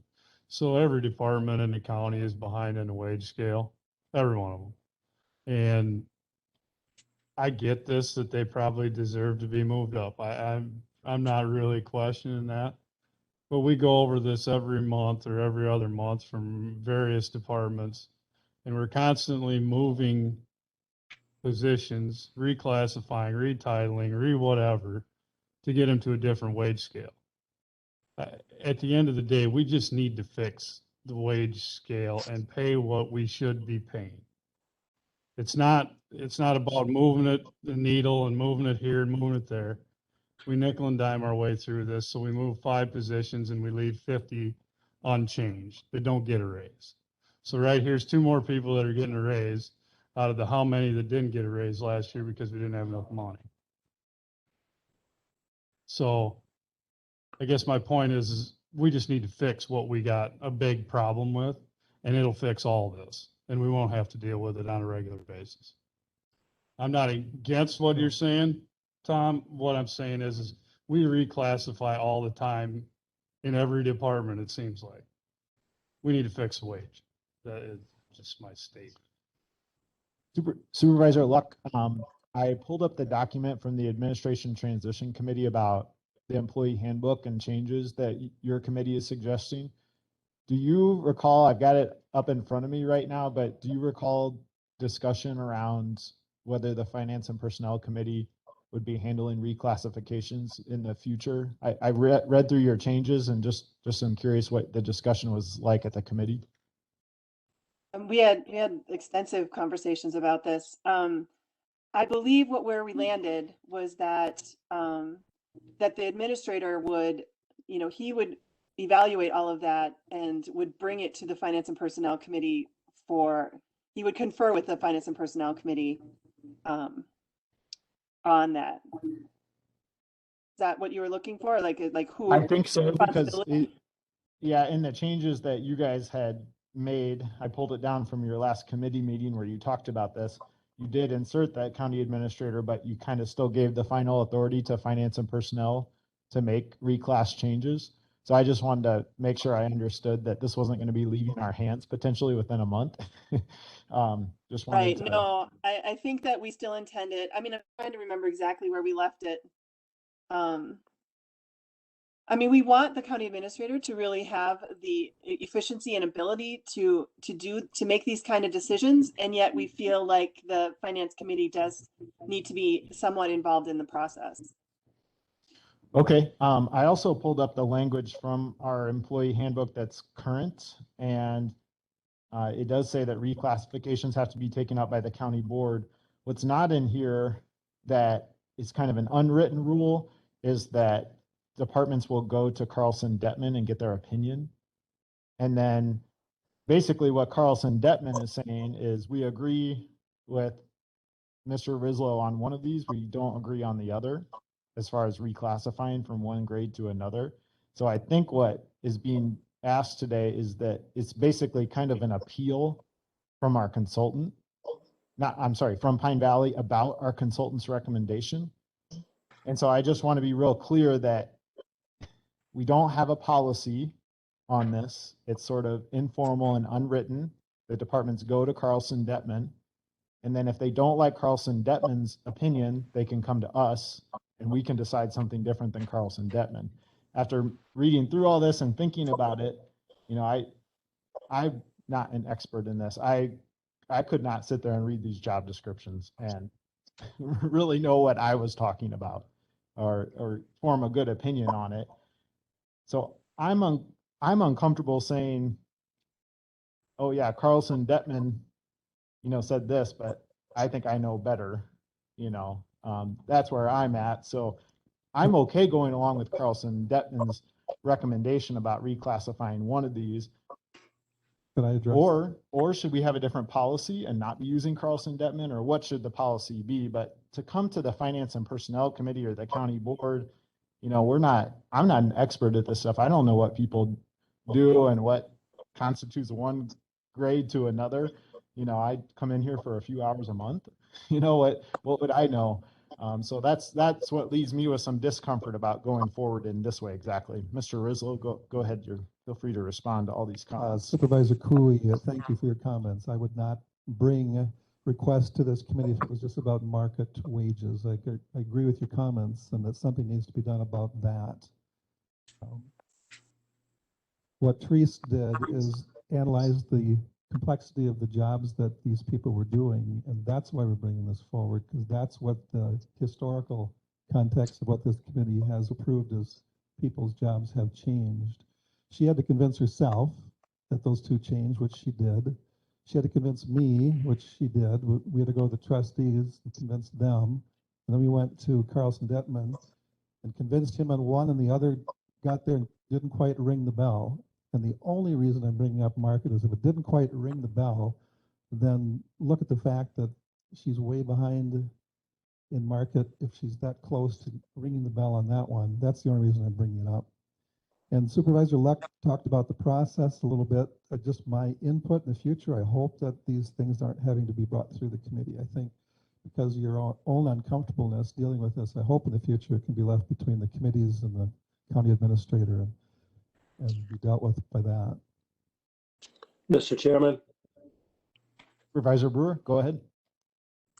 I was on the committee, the Pine Valley committee that approved this, bringing this forward. So Teresa has convinced me. She's convinced Tom.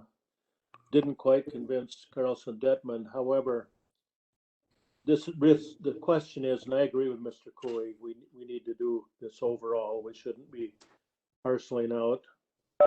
However, this is really a question of disparity between two positions in their finance department, and they know better than I do what Teresa knows better than I do what these people do. So I support this 100%. Mr. Chairman. Go ahead, Mr. Seep. I certainly agree with Mr. Brewer's comments. The cost of turnover is inestimable. We've had a lot of turnover because of this very fact, and let's leave this to the administrator and to Mr. Rislow, along with the committee's support. I don't think we should get ourselves bogged down in almost micromanaging a personnel issue. I fully support Mr. Rislow's proposal, and I'm hopeful that the committee will as well. Mr. Chair, can I ask a question? Go ahead. Administrator Langrig, what is your opinion on this? I think this is coming from Pine Valley and it doesn't indicate your thoughts on this. Do you support this? And my position on this, Supervisor Luck, is kind of in line with thoughts from previous meeting with Health and Human Services positions. I understand that when we're making decisions on this, it's going to impact significantly on the social equity type of a thing and concerns of more departments coming forward with it. At the same time, I'm in a position to defer to folks that work for me on bringing recommendations on what they're seeing at their levels to make it work. I guess my position is like last month, where I would say, if this is something that Tom wants to bring forward and he intends to pay through it with operational expenses and reserve funds, then I can work with that, with the understanding that financial situations reciprocating when we hit budget time is, that's $4,000 less dollars in operations that are going to be able to meet it. So I would say in approaching forward, if these come through with department heads, and evaluating how they're going to pay for it with an understanding that how's it going to fit into your budget going forward, because continuing to come and just ask for more money from general funds or from other revenue sources is not going to be an option. I don't know if that really answers your questions, but I don't know if I can just say a cookie cutter answer is going to cover every situation that comes forward. Mr. Chair, I have a question. So, Mr. Rizla, Supervisor Gentis, go ahead. I just like, did your board have the recommendations from Carlson Detman when they approved against what Carlson Detman recommended? Process is I have to get their approval before I go to Carlson Detman. So we have convinced them that this is worthy to take to Carlson Detman. Since this got delayed so many times through the process, we had the advantage this time of also going back to them and reviewing that as well. And we had it on the agenda the last 2 times to the trustees who reiterated their support to this at that time. And I agree again with Supervisor Cooey that I hate the piecemeal stuff too. But if I was here just for market, I'd be probably here screaming for about 130 people that need to be adjusted. But this is not what this is about. Okay, Mr. Seep, I believe you wanted to say something. I will pass. Mr. Rizlo, I'm sure you have the accounting. You've done the accounting and the ability to pay for this in your own budget. Yes, as you know, you saw the financials through the month of April. We're ahead of budget so far through April of this year. Okay, so a motion would be in order to present a resolution to the county board to reclassify the fiscal clerk A from grade E to grade F, and to change the title from that to payroll and accounts payable clerk, and also to reclassify fiscal clerk B from E to F, and to change their title to billing specialist. That's the motion. So Mr. moved. Rizzo. Okay, motion by Brewer. I will second the motion happily.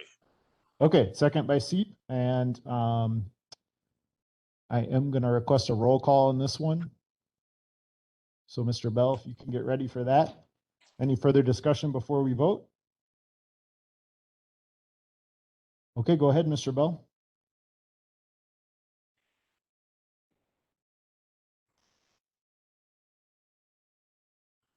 Supervisor Seep, Aye. Supervisor Gentis, Aye. Supervisor Cooey, Aye. Chairman Murphy Lopez, No. Supervisor Brewer, Yes, aye.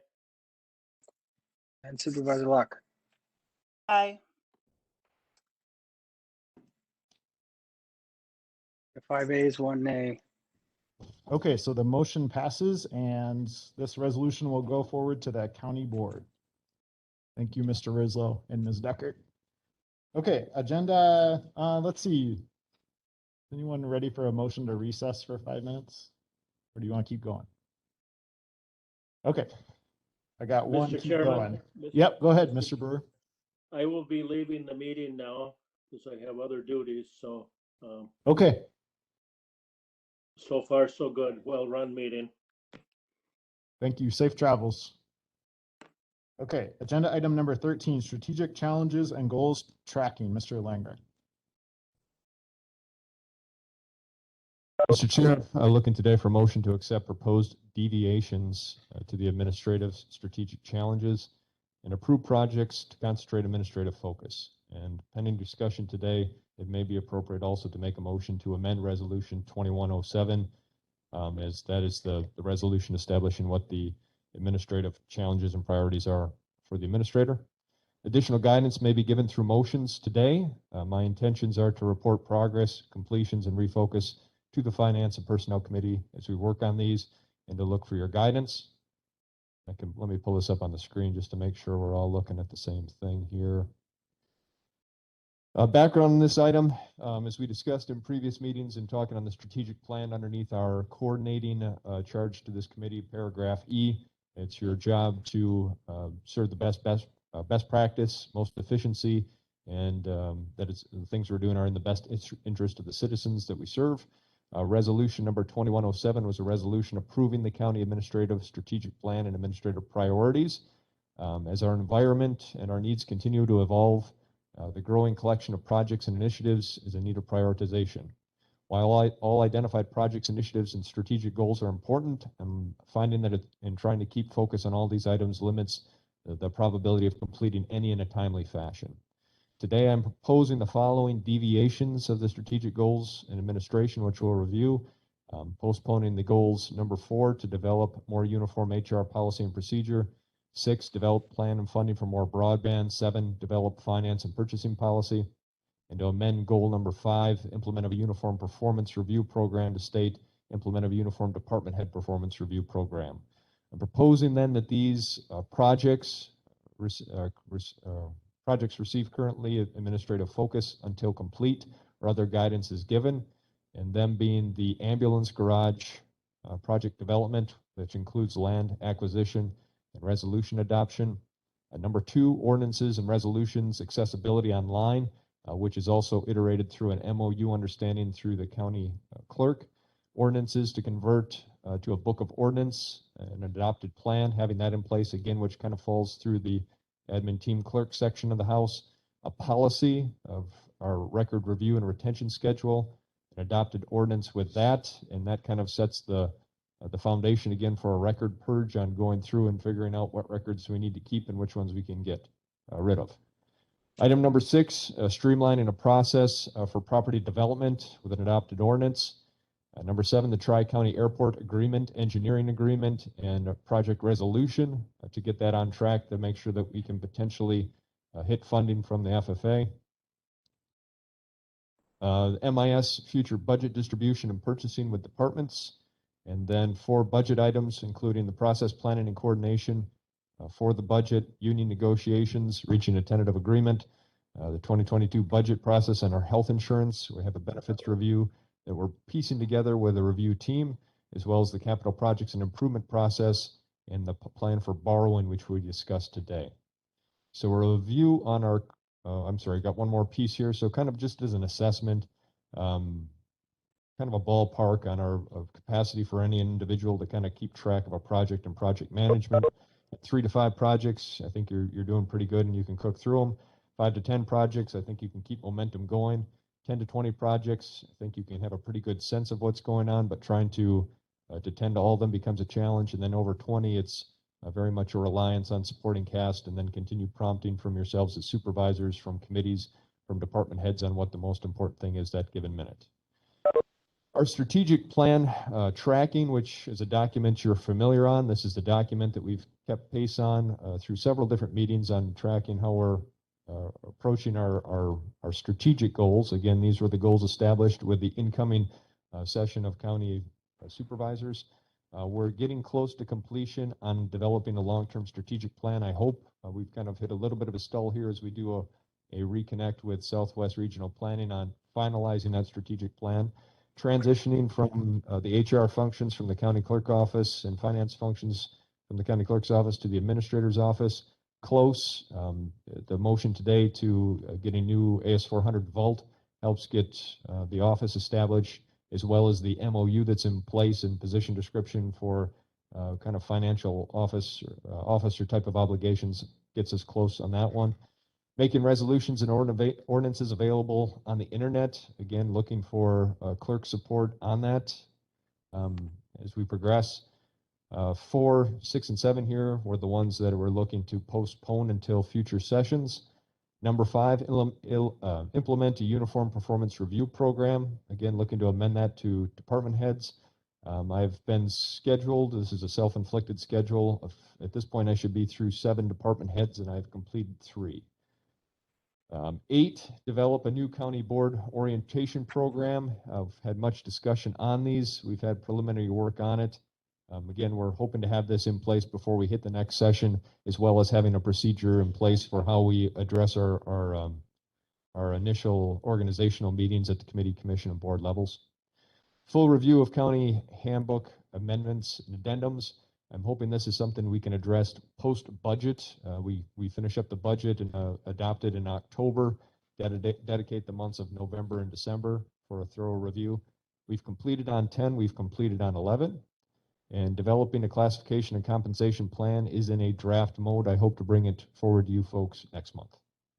So that's kind of our current our administrative goals, again, established by resolution. Today I'm asking for postponement of 4, 6, and 7 with an amendment to number 5. The different projects that are currently kind of finding their way onto the administrator's radar includes ambulance garage projects, several with the clerk's office regarding the ordinances and resolutions of which hoping to support on. A lot of lifting done obviously by the clerk, but in regards to putting together resolution language for what our record retention schedule looks like, there's involvement. Courthouse security and key project coming through this body and off to property committee. Roof replacement on the historic courthouse. Again, kind of point on this one, but we do have contract in place with Russ Moans, who's right now working through our specifications to get our specification documents sent out for bid. I guess maybe to just try to expedite here. There's different property items, including the streamlining process for development with economic development, and that impacts trying to get tax deed parcels that are in bad shape raised and refit for future development, again, to try to expand our tax base. There's several other property type things that you can see here. The MIS issue with future budget kind of addresses the question on, is MIS budget, should we be doing centralized purchasing and centralized budget, or should it be pieced out with other departments and still budgeted by other departments, or some type of a hybrid blend of still centralized purchasing, but having accounting practices to reflect on where it's being expended. There's been petitions and asked of regarding evaluation of our current community educators. There's several different projects at the UW campus, including future utilization of that footprint, as well as the campus loop on transferring the driveway and bridges over to the city for replacement of the bridges, as well as looking at development of the agriculture and forest land behind it, as well as what it takes to get a think tank in there to help us in looking at potential future options as a plan B in the event that UW campus, if they're unable to meet their business plans and staying there. Right now, a lot of this is kind of being handled in piecemeal through economic development, corporation council, etc. Highway, there was a petition through Administrator Transition Committee to look at a staff reduction there to free up funds potentially for an assistant administrator. Housing Authority, we have a aged grant program that is being housed by Housing Authority, and looking what it would look like to have those monies reappropriated out and put towards other purposes. Tri-County Airport, working through several different projects there again to try to address the improvements. Land conservations, concerns on rented spaces. The previous concerns kind of came through the budget process last year of staffing evaluations, as well as conversations regarding investigating moving parks from land conservation to fair evaluation of current structure and operations at the fair, different training initiatives for departments, for training for supervisors, as well as employee level training. The solar field project, that one is nearing completion as far as the push to get it established. Economic development and zoning leading the charge on that, but then there's also now coming from county board the discussion on solar panel ordinances and how much involvement administration needs to have with that. Hoping minimal. There's the Department of Justice grant, round 2 right now, which is being handled and facilitated by Clerk of Circuit Court. Stacy is the point on that. And the appropriateness of having the Clerk of Circuit Court is kind of the grant manager versus myself. Committee on committees. We have to do some reorganization of how we're keeping track of all of our committee members and a review on that.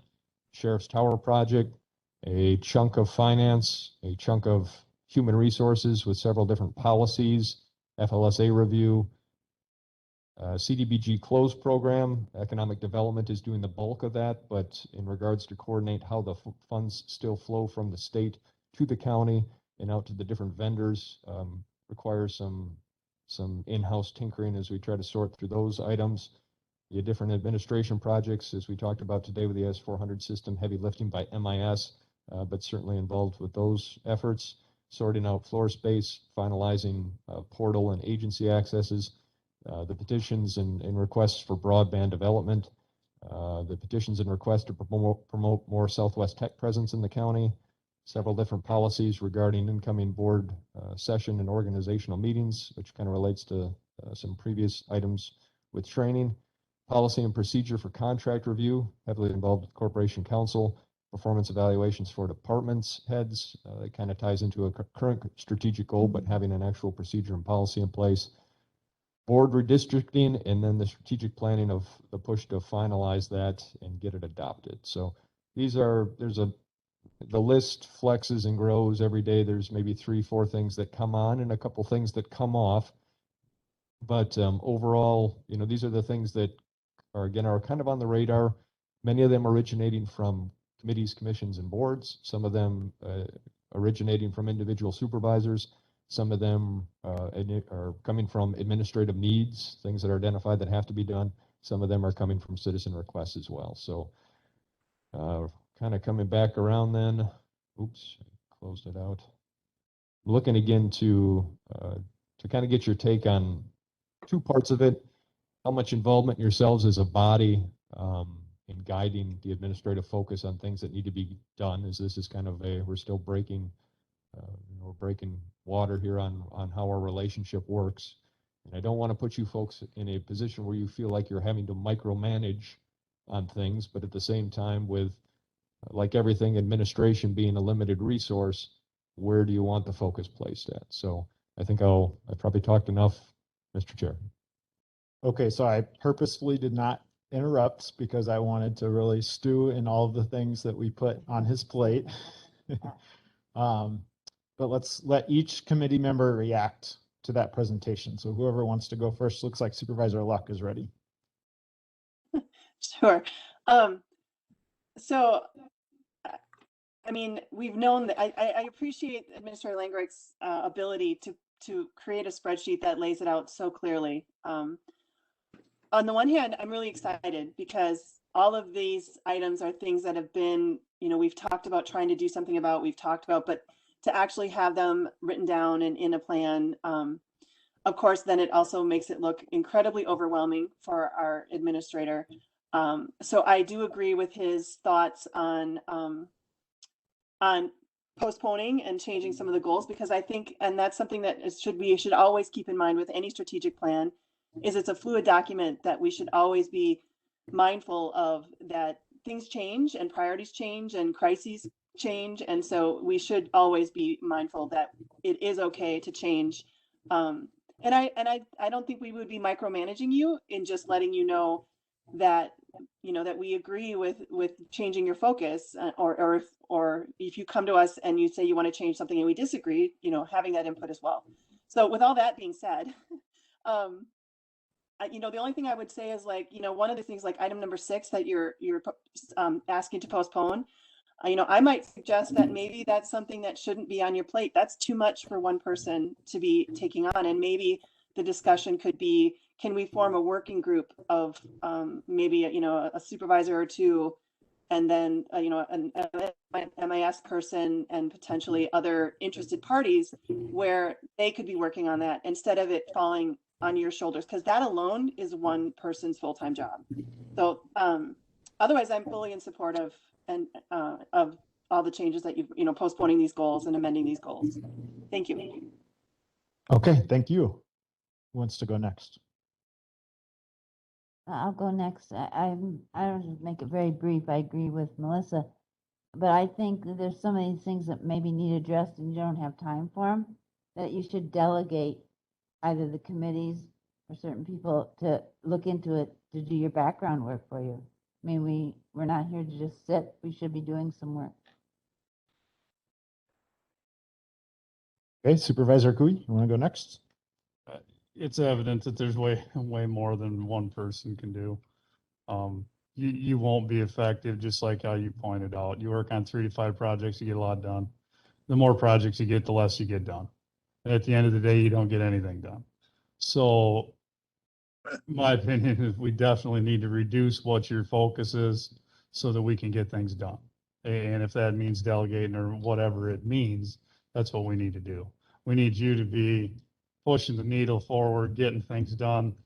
And once you finish 3 to 5 projects, then we go find 3 to 4, you know what I mean, or whatever the case may be. Some of that stuff takes a lot of time, and there may be things where you can work on one thing and then it's a lag for 6 months, you know, just because of how the process is. But this is way too much for one person to try to wrap their arms around it and to be successful, in my opinion. Oh, yeah. Okay, thank you. Supervisor C.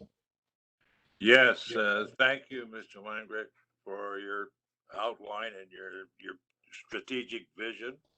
I am concerned about your workload, and I believe that you an immediate priority for the board and for yourself and for this committee is to think seriously about getting an executive assistant. You need you're doing too many things that are really minutiae and should be delegated to other people. It's not your fault that you're doing that you don't have any other resources other than your own. I'm hopeful that you are going to bring forward to this committee a proposal for executive staff for your office. And I'm hopeful that the committee will join in encouraging you to do that. Thank you. Okay, thanks, Mr. Seep. And my comments, the one on delegating that Mr. Seep just brought up and other people have brought up, I think that is one potential way to deal with some of these things, is to say, I'm just looking at your list of 1 through 12, and if I take 1 through 8, I was running through those and I was thinking of people at the county who a lot of those could be delegated to. So I don't disagree that those are important, and some of them do overlap with our strategic goals, but I do think that some of this, we have other staff who can be working on some of this stuff. I'm not sure about Tri-County Airport. Actually, I should amend my number list. And I'm not suggesting that you don't work with other people and you haven't delegated some things. I'm just saying that a lot of that background work, I think that Supervisor Gentis was suggesting, you know, some of this has to go to other folks. You can't be expected to do all this. And then hiring staff, what Mr. Seat mentioned, you know, I tend to think maybe a finance director is maybe more of a priority than administrative assistant, but that's really for the administration transition committee to really dig into, you know, and see what they can come up with. And I know we just extended their work out. So Mr. Chair? I do think, yeah, go ahead. I'm sorry, but we've made a recommendation for an administrative assistant for Administrator Langrick. We made that a motion to appoint a half-time position to the Administrator Langrick and reduce a position at Highway to half-time. Okay, and that is, I don't know why that's been referred on to this committee now? It has, yes. Okay, great. So it should appear on the next agenda. All right, sounds good. So it sounds like we're going to be partially addressing that. And I know you've looked at other ways of addressing the fiscal issue too with Clerk Kalish. And that came out of the Administration Transition Committee, and that will be landing on our agenda. But I can see more and more as we keep going through this and look at all these projects, you know, I think we need to get serious about changing some of what our positions are at the county. Okay, go ahead, Mr. Langer. Thank you. Thank you for all the comments. I wanted to just to make sure I'm not setting the impression. These are not all things that I'm able to push and manage and produce on. The ambulance garage project at the top of the list is 99% being handled by that ambulance committee with Darren as the director. But it comes where the balance of how much delegation to give and how much involvement that myself should be at the table, that Julie should be at the table, that even this group here should be at the table. As you can see, with that project, they've made advancements in one directions without getting past certain decision points. The environment changes, and then it kind of all gets rewound back, and you start again. So, in examples like that, it feels like, well, if you're there as the administrator and you kind of visualize your administrator as sometimes as the funnel of where information flows and where decisions happen, and having more access to making sure corporation counsel knows what the priorities are, or more access and push to say, MIS, we need to figure out how to do the wiring on these things. It gets the wheels, it greases the wheels to get things turning faster.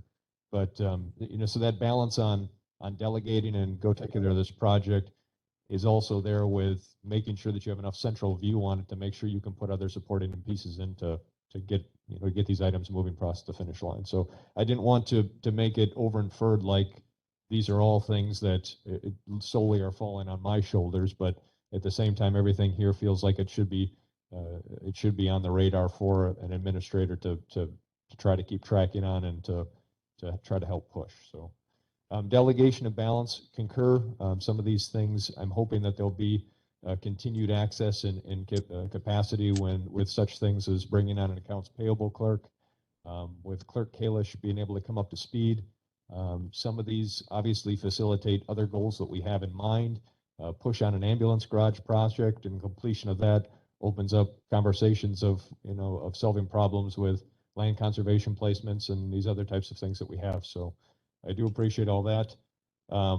We do have, as Supervisor Luck said, they did make motion to bring forward a administrative assistant position in consideration of her capacity. My delays on that is reaching out to Commissioner Petrick is to make sure that the Highway Committee is on board and bringing the same type of a recommendation so that it doesn't put you in the precarious situation of making a decision against one of your other committees on it. So thank you. Okay, and one other comment very quickly too is I think our strategic plan that it's in draft form and that hopefully will be adopted in the next several months will guide some of this. A lot of times I think we as individual supervisors have an idea for how to solve a problem we see, but I think if we really want it to be a priority for Mr. Langrek, it's got to get in that strategic plan. Some of these things on this list, I think, will it be in the strategic plan? It's a question. And I think that's where a lot of this discussion should move so that we're not sending him off on too many directions. And I'm guilty of doing this. I do it too. I think we all just need to be thinking about that and how our strategic plan should really be guiding our work and his work. So it looks like he's looking for a motion to accept these proposed deviations. I would make that motion. This is Melissa. I'll second. Motion by Luck, second by Cooey. Any discussion on that motion? One follow question, not to make things overcomplicated, but as we kind of talked about previous to this, Mr. Chair, involvement that should come back to the county board. If this is a deviation we can do, and I can just report and say that, hey, I'm doing this with the finance and personnel's blessing, or should we consider an amendment actually to that resolution adopted? I would defer to yourselves on what the appropriate answer is that with the relationship between the county board directly with the administrator. Does that make sense? Yep. Do folks want this to go to the county board? I don't see any reason No. for it. I don't think so either. Okay. All right. So the motion was to accept this proposed list of deviations. And all those in favor of that motion, please say aye. Aye. Aye. Opposed, say no. Okay, that motion carries. Thank you, Mr. Langrek. that takes us down to agenda item number 15, Parks reallocation of Fund 75 from Viola County Park to Pier Park. Mr. Chair, Yep, go ahead. Go ahead, Mr. Langreich. Mr. Chair, looking today for a motion to change Parks number 75 project of 13,000 from the well in Viola Park to replacing stairs at Pier Park in Ridge Rock. Background on this item, Parks Commission had submitted a project that was part of the capital borrowing project number 75 to install a well at Viola Park and to make it available, to make it an available campground. Since the original borrowing project has become the attention of the Parks Commission that the front stairs at the Pier Park are becoming unstable and in need of replacement for safety reasons. Parks Commission would like to change which project is funded by Fund 75 for the well and replace it with the stairs. Action supports further development of Pier Park. Concerns arise of competing with privately owned campgrounds in Viola, and reallocation allows further access to Pier Park. Parks action on this was on August 3rd, 2020, a motion by Gary Manning, seconded by Cindy Chicker. Previous action by Finance and Personnel was to, I believe, postpone this action and with some different information requested that I believe Conservationist Cooper has for us today. I don't know if hopefully you can hear me. One of the things we found out was the old well was done in 1970. It was 100 feet deep. And in 2012, it was abandoned because they could not, at that 100-foot level, they had looked at several times, they tried different options. They could not get it to pass the bacteria test. So they had to abandon it. And in talking, before Steve Colster got off the Parks Commission, he had been involved and he knew all that information. And he said no matter what they did, they could not get the well to test. We'd have to go deeper. So after it came here last time, one of my commission members said they were going to find out how much it was going to cost to drill a new well. I don't have that information. It just kind of slipped by the wayside, so I don't have that information. The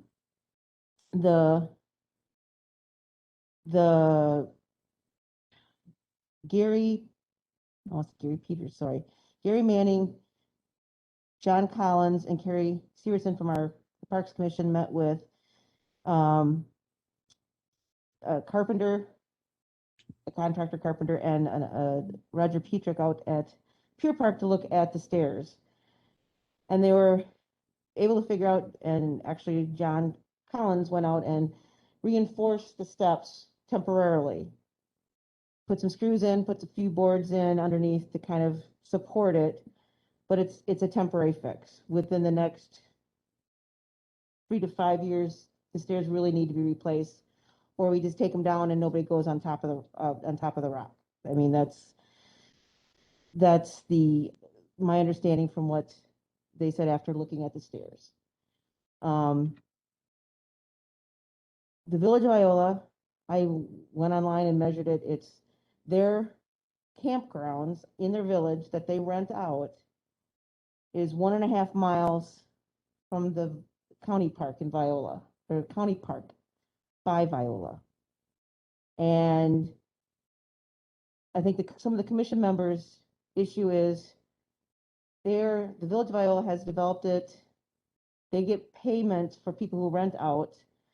Now we're 1.5 miles away. The county is going to now have a campground and rent out. Now we're competing with the Village of Viola, and they have some concern with that. The only time the Village of Viola and Gary Manning talked with them, the only time they have sellout of their campground is during the Viola Horse and Colt Show. Otherwise, they're not.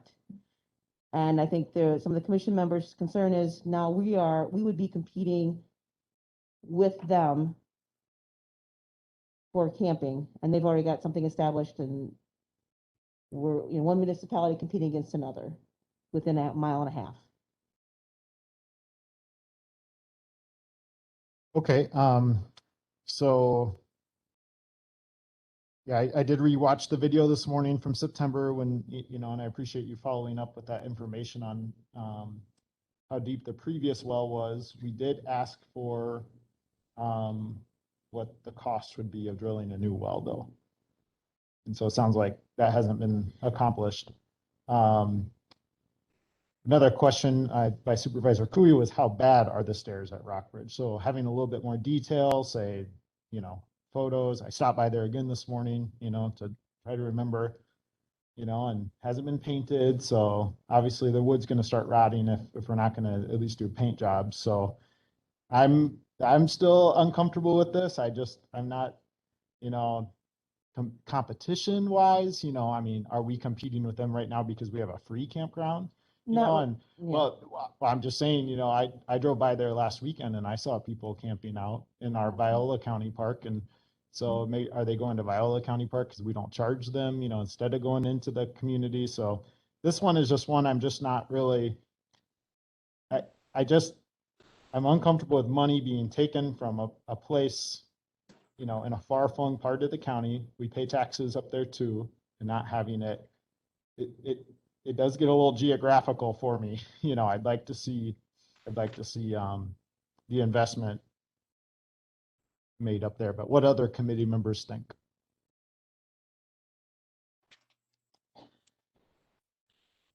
Mr. Chair? Yep, Supervisor Luck, go ahead. So I think before I would want to make a decision on this, I really would want to know how much it would cost to get a viable well there. And I guess also any other improvements we would have to make in order for it to become an official campground. Okay, thank you. Anyone else? Mr. Chair, go ahead. I would say that we need to know both what it's going to cost to do the steps and what it's going to cost for the well. You know what I mean? So you can kind of weigh out both projects and see what makes the most sense. Mr. Chairman? Were you finished, Supervisor Cooey? Yeah, I'm done. Okay, go ahead, Supervisor Seat. We've had trouble for years with that well in Viola. I was on the Park Commission a number of years ago, and we had the same discussions again then about the well and how much it's going to cost. And I think we did drill deeper at one time. It is the well is contaminated with nitrates and bacteria, and there's no way that you could ever salvage that well. You'd have to have a different location for the well at a different elevation, and the cost would be at least $10,000 and maybe 15 to 20. I can assure you that it'll cost you $10,000 or more to drill a well, including the casing. That's great because we have 13,000 here. So that's I think we need to. I don't want to rehash the discussion from last time because I did just watch it again. I think we just need to be real clear on what this committee is looking for. And Mr. Bell, if you could get this down in the minutes, assuming the committee passes a motion like this, so that it's very clear to the Parks Commission what we're looking for. But I'll make a motion to postpone until we have information on costs for well drilling and stair replacement. I'll second that. Okay, second by Gentis. Any discussion on that motion to postpone? I thought this was already decided a long time ago, so I find this. Yes, we did already postpone this. Yeah. And the information we requested isn't back to us. So yeah, I was a little frustrated too. May I? Yep, say something? Ms. Cooper, Yeah, go ahead. I didn't know this was going to be on the agenda until a few days ago, so I don't know who brought it forward, so that's why I didn't have the information, because I didn't have the information yet, so. Okay, all right. So all those in favor of the motion of postpone, please say aye. Aye. Aye. Opposed, say no. No. Okay, we did have one no vote, but we have 5 people present, 3 said yes. I'm in support as well, so that motion does carry. Agenda item number 16, HHS staff recruitment and retention report. Ms. Thorson.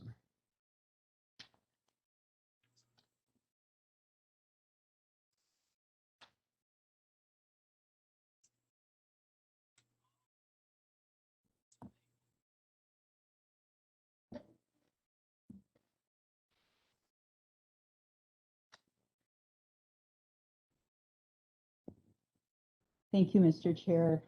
Pardon me, I'm trying to share my screen here. And folks, I'm gonna step away, so I'm gonna hand the chair over to Mr. Cooey. I just need to go use the restroom. Unless everyone else needs a break too. Okay.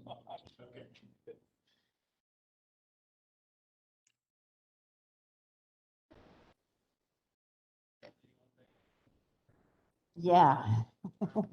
I have to be somewhere before 5 o'clock today.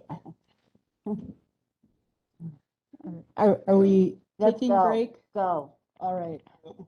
I'll try to be quick about this. So the Health and Human Services Board had received this presentation, and I had requested that they forward it on to the Finance and Personnel Committee to share the information that we are having some challenges with staff recruitment and retention. So this report will focus primarily on our full-time county employees and our regular Southwest Workforce Development Board leased employees. There are some other categories of staff that we have at Health and Human Services, but this is what I'm focusing on. This is just kind of the demographics of the employees that we have at Health and Human Services that are the focus of this report. 90% female, a little more than half are between the ages of 30 and 50. And you can see the generational groups there. In terms of longevity with Health and Human Services, the majority of our staff have been with the agency for less than 5 years. Certainly, sorry, there's a little delay here.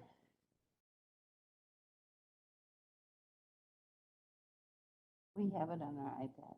Okay. Certainly where we want to see our staff is with between 5 and longer. We want to see our staff with the agency for longer periods of time. So the reason for the concern, obviously, is that more than just under 2/3 of our staff have been with the agency for less than 5 years. We've seen an uptick in resignations in the last 7 months, and it's been more difficult to recruit qualified candidates for our open positions.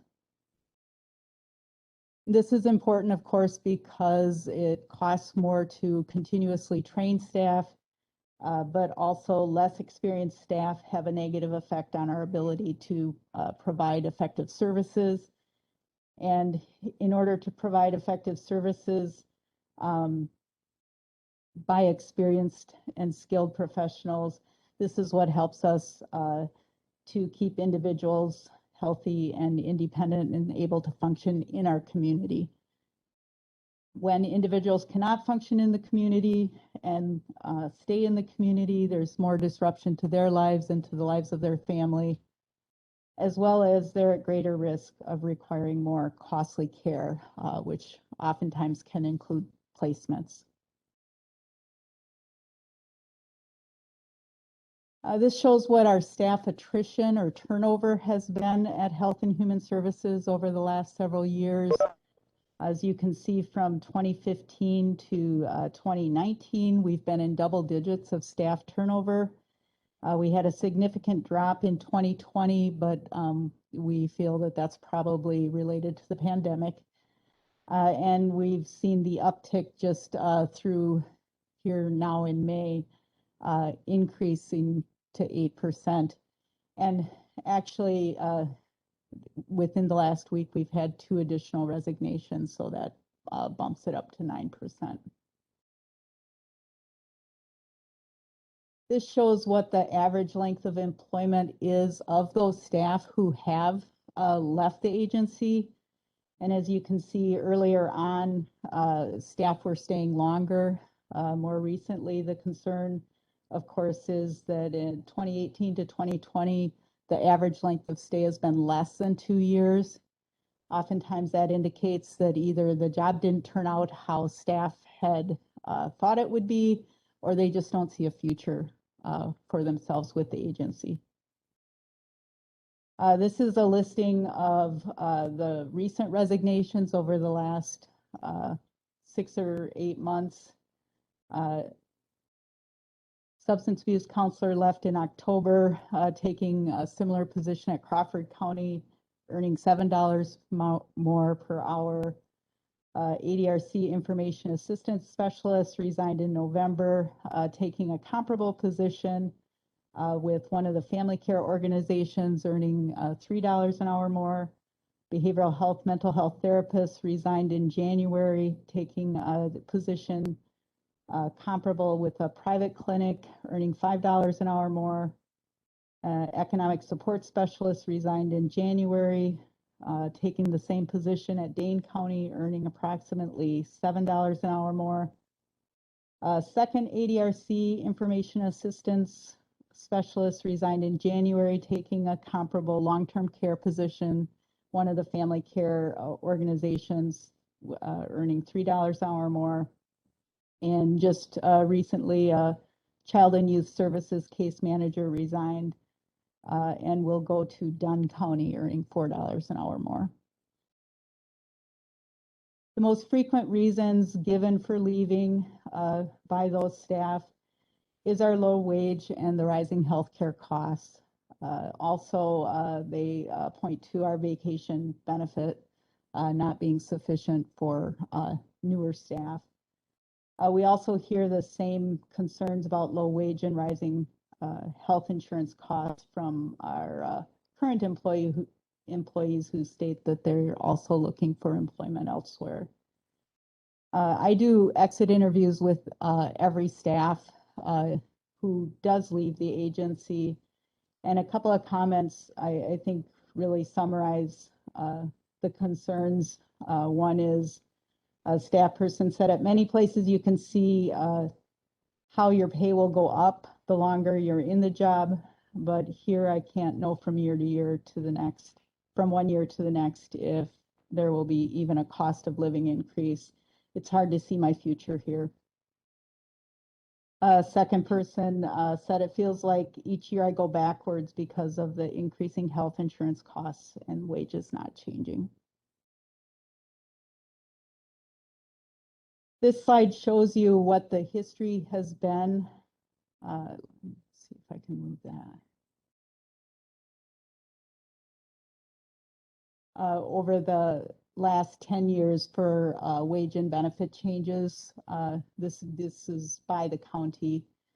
As you can see that the 2013, there was a 75-cent per hour wage increase. And the next wage increase occurred when the county implemented the new county pay plan in 2018. It should be noted that when that plan was implemented, and kind of really, I think, in an attempt to right the wages and make them market appropriate, it did result in some significant pay increases for some staff and not for others, just depending on where they landed on the pay scale. So some people got a 10% increase, some people got a 1% increase, and anywhere in between. And that was just the nature of trying to right the scale. We did have some employees across the county where their pay was actually higher than where they were placed on the pay plan. And in those cases, those employees, their wage was frozen and remains so until the pay plan catches up to where they're at. There was a bonus given, a one-time bonus given in 2016 to employees. It didn't increase their wage, but there was that given. And then, of course, last year, the county gave a one-step increase to all of the employees, as well as for employees who had been here 2 years or longer. They also went up to step 4 if they weren't already at that. You can see that there were also health plan premium increases or changes to health plan over that time.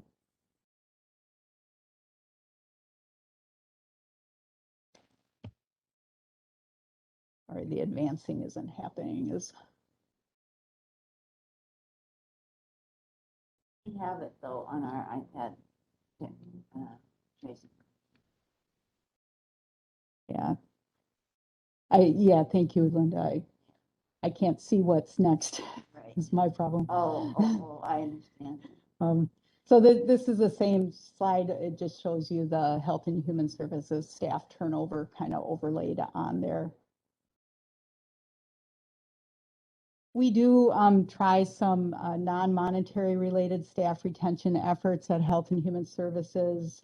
We try to offer as flexible of a work schedule as possible to employees in order to accommodate, their schedules with their families or for personal activities. We intend to continue to offer remote work where it's appropriate to the jobs that staff are doing once we kind of move beyond the pandemic. A lot of staff really like that, and we found that they stay just as productive doing the remote work. We have some staff recognition activities that we do to recognize staff for their longevity. And recently, the county board did approve the ability in departments to promote staff internally. We haven't used that yet, but I think that is a benefit for how we might be able to encourage staff that there's advancement for them. In addition to our concern of losing staff, it's also been very difficult for us to recruit for positions, especially where the market's competitive and the pool of candidates is limited. This is especially true for nurses and master's degree therapists. The example I show here, we have 5 master's degree mental health therapist positions at Health and Human Services. And since 2019, we've had at least 1 or 2 of those positions have remained vacant. We just haven't been able to keep them filled. Between the end of 2019 and up till now, as we've interviewed candidates and found qualified candidates, 8 candidates have either withdrawn their applications or declined offers of employment, telling us that the primary factor is that the wage was not competitive, and they were concerned about our vacation benefits. We've had some similar issues in filling nursing and social work positions as well. So I just wanted to show you kind of the comparison that we're seeing here. This shows you the wage range of registered nurses in the surrounding county agencies. So this is not private businesses or healthcare entities. So you can see that for registered nurses, our wage starts lower than the surrounding counties. And although our grade goes all the way up to 2924, at this time, the counties hasn't approved advancing staff beyond step 4. So that's at 2690. Similarly with mental health therapists wage range, that happens to be on the same grade as the registered nurse on the pay plan, but also the same concern with staying competitive with the surrounding area. This does not show Grant, Iowa, or Vernon, only because they do not have master's level positions at those counties because they don't directly provide mental health services. And then the bachelor's level social worker wage is the similar concern. I note off to the side, the temporary certified social worker starts at a grade lower. We can hire a staff person who isn't yet certified, and when they do get certified, then they would move up onto that grade H. We do see that once staff reach their certification, we've seen staff leave for other jobs after they've gotten their certification through working with us. So I think this has been said. I heard it said with the strategic planning, and I guess I'm just echoing it. What we need to assure a more stable workforce, our staff need to see that they have a future at Richland County. Compensation needs to be competitive and somewhat predictable. They need to see where the advancement is going to be for them if they stay. We need to continue to be family friendly, offering flexibility. We need better time off benefits for staff, especially starting staff. Staff need to feel valued for their longevity. It needs to be worth it for them to stay with us long term. And we need to offer paths for professional development and advancement. I think it's kind of, it seems obvious, but there are also a lot of economic studies that show that when compensation and benefits are fair and competitive, they no longer are strong reasons why individuals would leave a position. So I know you're going to take up the salary pay progression item coming up here, and I wanted to show some of the financial impacts because of the special way that Health and Human Services is funded. Funding for not all, but some of our programs that we receive it based on our actual expenses. So we are able to claim against the expenses that we have and receive funding for that. So if we have more expenses, we can claim more funding. If we have less funding that we can claim, but our expenses are covered. So using the proposal in the agenda item that's next, for option 1, about 200,000 of that 459,000 is the Health and Human Services cost for the pay increase.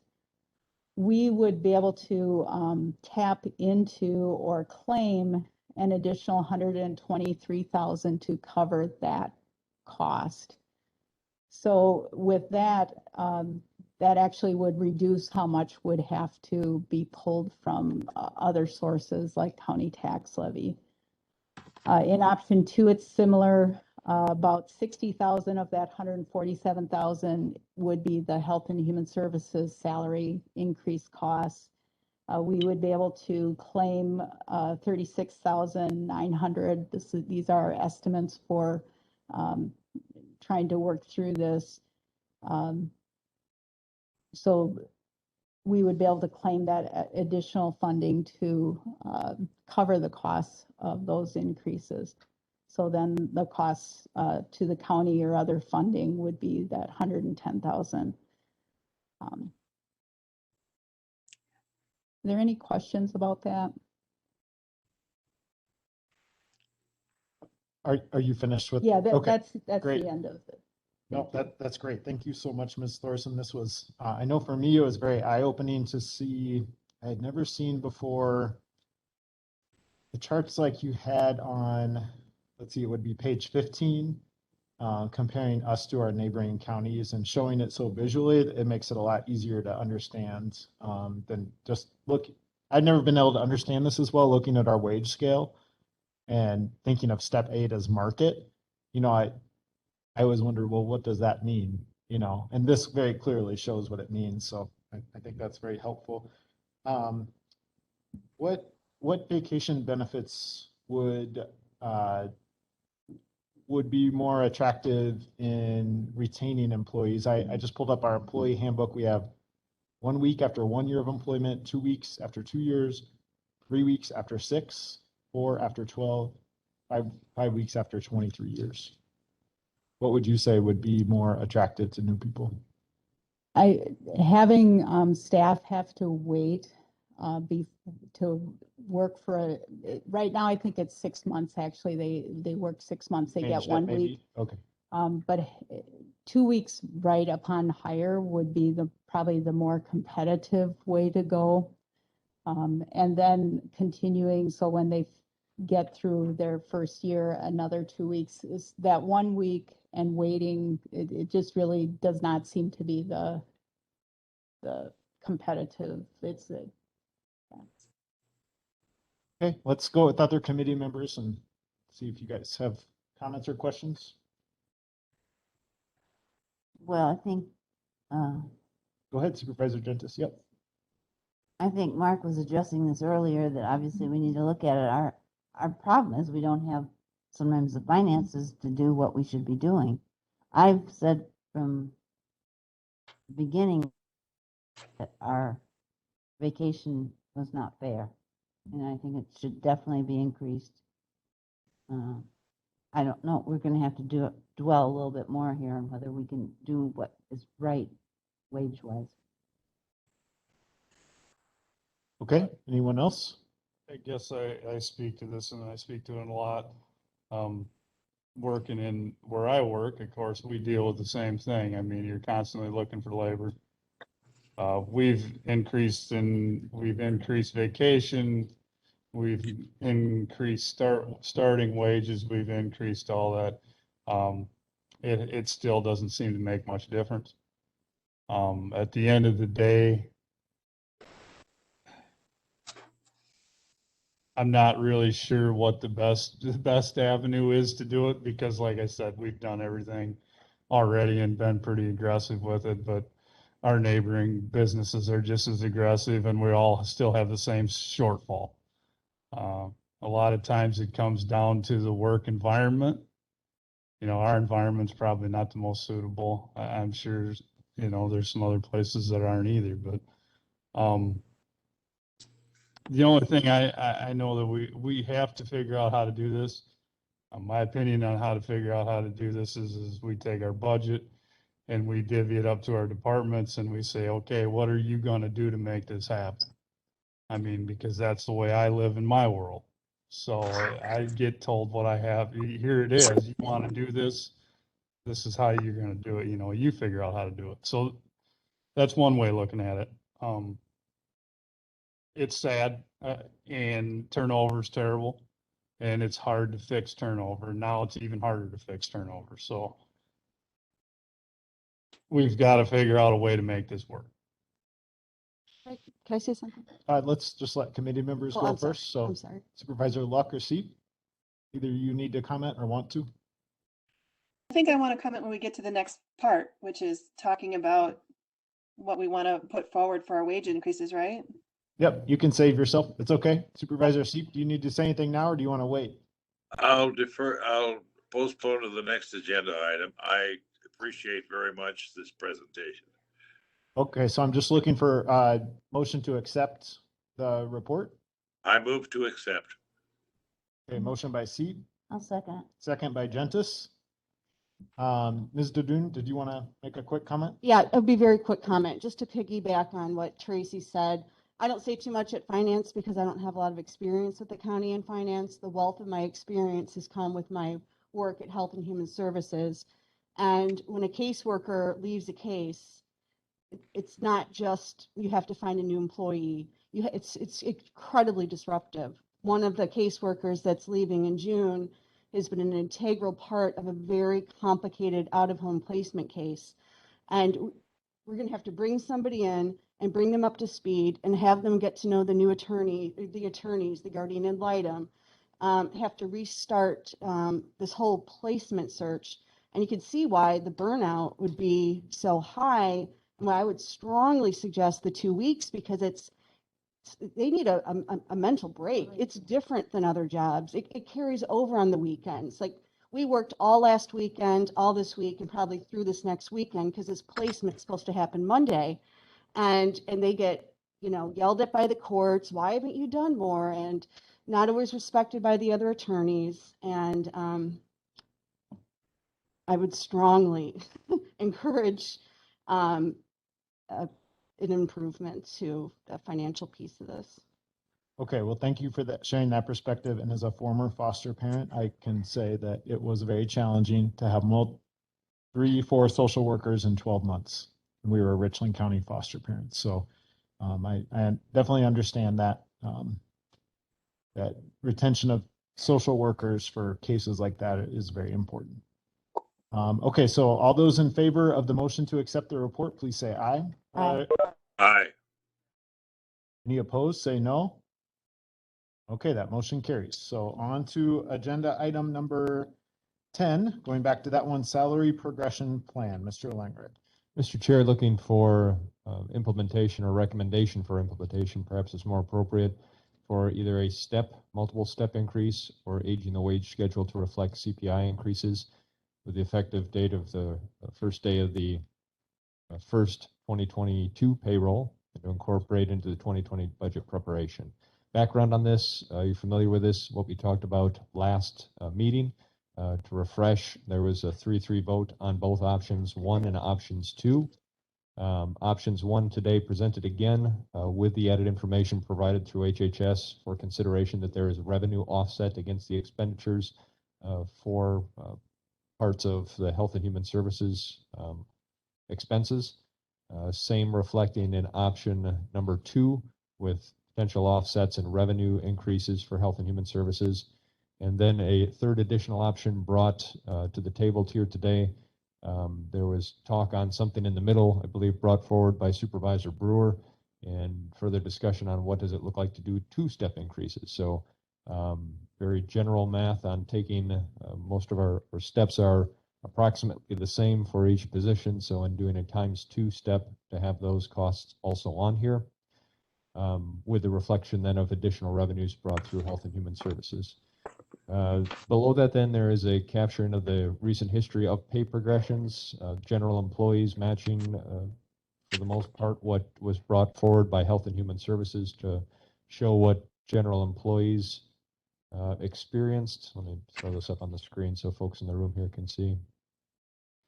And then we also do have on here then the history of what we had done with our other groups of folks, our elected officials, clerk, register of deeds treasurer, the second group on the offsetting terms of the sheriff, clerk of court, and then our what we've done with union increases since 2011. And thank you, Tammy, for putting these together for us. And then looking for your folks' input today to continue discussions on where we left off last month on what is the appropriateness of us trying to meet the goals of progressing and meeting the market value, balanced with what financial means we have and how that's going to impact how we prioritize services and potentially positions going forward into the operating budget, Mr. Chair. Okay, so good summary of where we were at last time, and that was very kind of you and your staff to create another option for us, a third option of increasing 2-step increases. I think last time was at 4, 3. We costed what it would do to increase our entire wage schedules to reflect the CPI increases from where we left off going into next year, which I think is a little over about a 6% increase if memory serves. And then we costed what it would take to allow folks, departments to do a 1-step increase. And then in between those two, now the third option was, well, this is what it would be for a 2-step allowance, again, with the intentions of trying to reach that step 8, which is identified as our market value. Mr. Chair. Okay, yeah, so I'm not quite tracking it all, but it just looks like there's another option now, which is more in the middle. And we split vote on this last time with 6 people in the meeting, but now we have 5, so we might be able to get something done today. So what do I'm just going to share just a couple thoughts, and I'll hand it off to you, Ms. Luck. So yeah, if we raise, I kind of get where some people were going last time when we voted on this with going with the bigger one, you know, thinking, how would you handle this in your departmental budget if you got to give people the increase they probably deserve? But would we also be giving those departments a direction then to say, keep your budget flat in growth or 1% to match what we can raise operational tax levy? You know, what would we do that, or would we dip into the general fund? You know, I know that our general fund must be increasing based on that cash balance history that Julie keeps giving us. So we must be, I don't know why, we haven't done a general fund closeout yet with all the departments.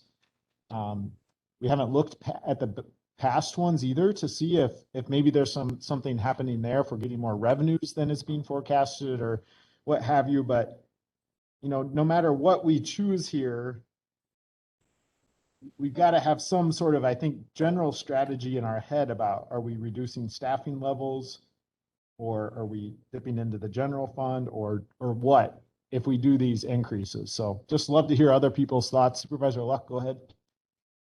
I was just wanting to ask Administrator Langrick, in that last paragraph of your cover, you say overall feedback from departments is that step progression or aging the wage schedule would help in recruitment and retention, but add concerns on where reductions in services may occur to balance the budget. So can you just elaborate on that paragraph a little more? Have they given you an indication that they don't see how they could reduce their budgets in order to accommodate the increases in wages, or what has been the general feeling? You have departments, Supervisor Luck, that have more capacity than others to absorb essentially more wages and benefits. Departments that are smaller, where 90% of their, or even higher than that, is wages and benefits. If we're going to increase our compensations by 5%, but then say keep your overall budget stagnant or only increase by 1%, they're going to have to figure out where that fits in either a reduction of FTE hours of input into wage and salaries, or eliminate of positions entirely, or to get creative with flexing with other departments and other solutions beyond what I can imagine at the moment. But for a smaller department, it is going to be a challenge if the guidance comes out of plan on a 6% wage increase, plan on a 5 to 10% health insurance and benefit increase, and then keep your overall expenditures say at a 0 or a 1% levy impact. That's where the concerns would come into of how do I, as a department head, how do I continue to provide the expectations of those services with reduced manpower hours or reduced personnel overall? Does that answer your question, Supervisor Luck? Yes, thank you. So can I ask another question, Mr. Chair? Go on. I would like to ask, probably Mr. Cooey in particular, to just elaborate. You know, I think your thinking is that we want to hand these to them and they have to figure out how to make this work. Is it in your mind, is it that we would tell the departments there would be no increase in their budget and they would need to make like what just administrative language just verbalized, you know, a 6% raise in wages, 5% raise in health insurance, and no additional funds from us? Is that what you envision, or? Well, I would say that there has to be a certain, I mean, we raise the levy every year for our operating budget, so they should get that opportunity to absorb whatever that 1%, 2%, it's not much. But I think what it would do is it's going to get you real good at figuring out how to get things done in a different way. And I'm a big proponent of that. I live it every day. So there's always another way to get it done and still make sure that people are taken care of. And I think there's room in the way we operate to do that. I do have that vision, so. Okay, thank you. That's all the questions I had. Okay, and Mr. Cooey, do you want to add anything more to that? Any more further thoughts? Well, and it's not from, of course, I live in a different world and I understand that world and I know where I can take and give and I know all that stuff. Okay, I don't know that in this world, but I know that there's always room for improvement. No matter if you feel there is or there isn't. And I guess I have an opinion of government versus private industry, that private industry is much more aggressive at making sure that they hit their bottom line than government is. So we don't have anyone that we can go to a board and say, I need more money. That doesn't work that way in the world I live in. So that's where a lot of this comes from me. Okay, thank you. Supervisor Gentis, do you have anything to add? Well, I just want to reflect on your comments. I guess I need the overall picture before we make this decision of, I would like to see the wages increased. I do not think that we should say every department should be treated equally with that certain percent that they have to do, because I happen to know, like child support and something, they cannot do that. I mean, there's only so much in Staples that they can do without that year. I also think, because I've worked in both public and private and have my own business, yeah, you can cut employees, you can do all sorts of things, marketing, where you're in a for profit, we're in a service industry, and there is a big difference there. And we are here to service the community in lots of different ways. And I realize one of our problems, because I'm on one of the boards, that it's not a mandated thing at the campus, where that is, you know, a huge problem with our county, that we run a lot of unmandated things and we're not paying higher salaries for our mandated. So maybe we need to look at that once more. That makes sense. Hey, yeah, thank you, Supervisor Gentis. Anything from you, Mr. Seep? Well, if government is going to provide services to the community, they have to be paid for. And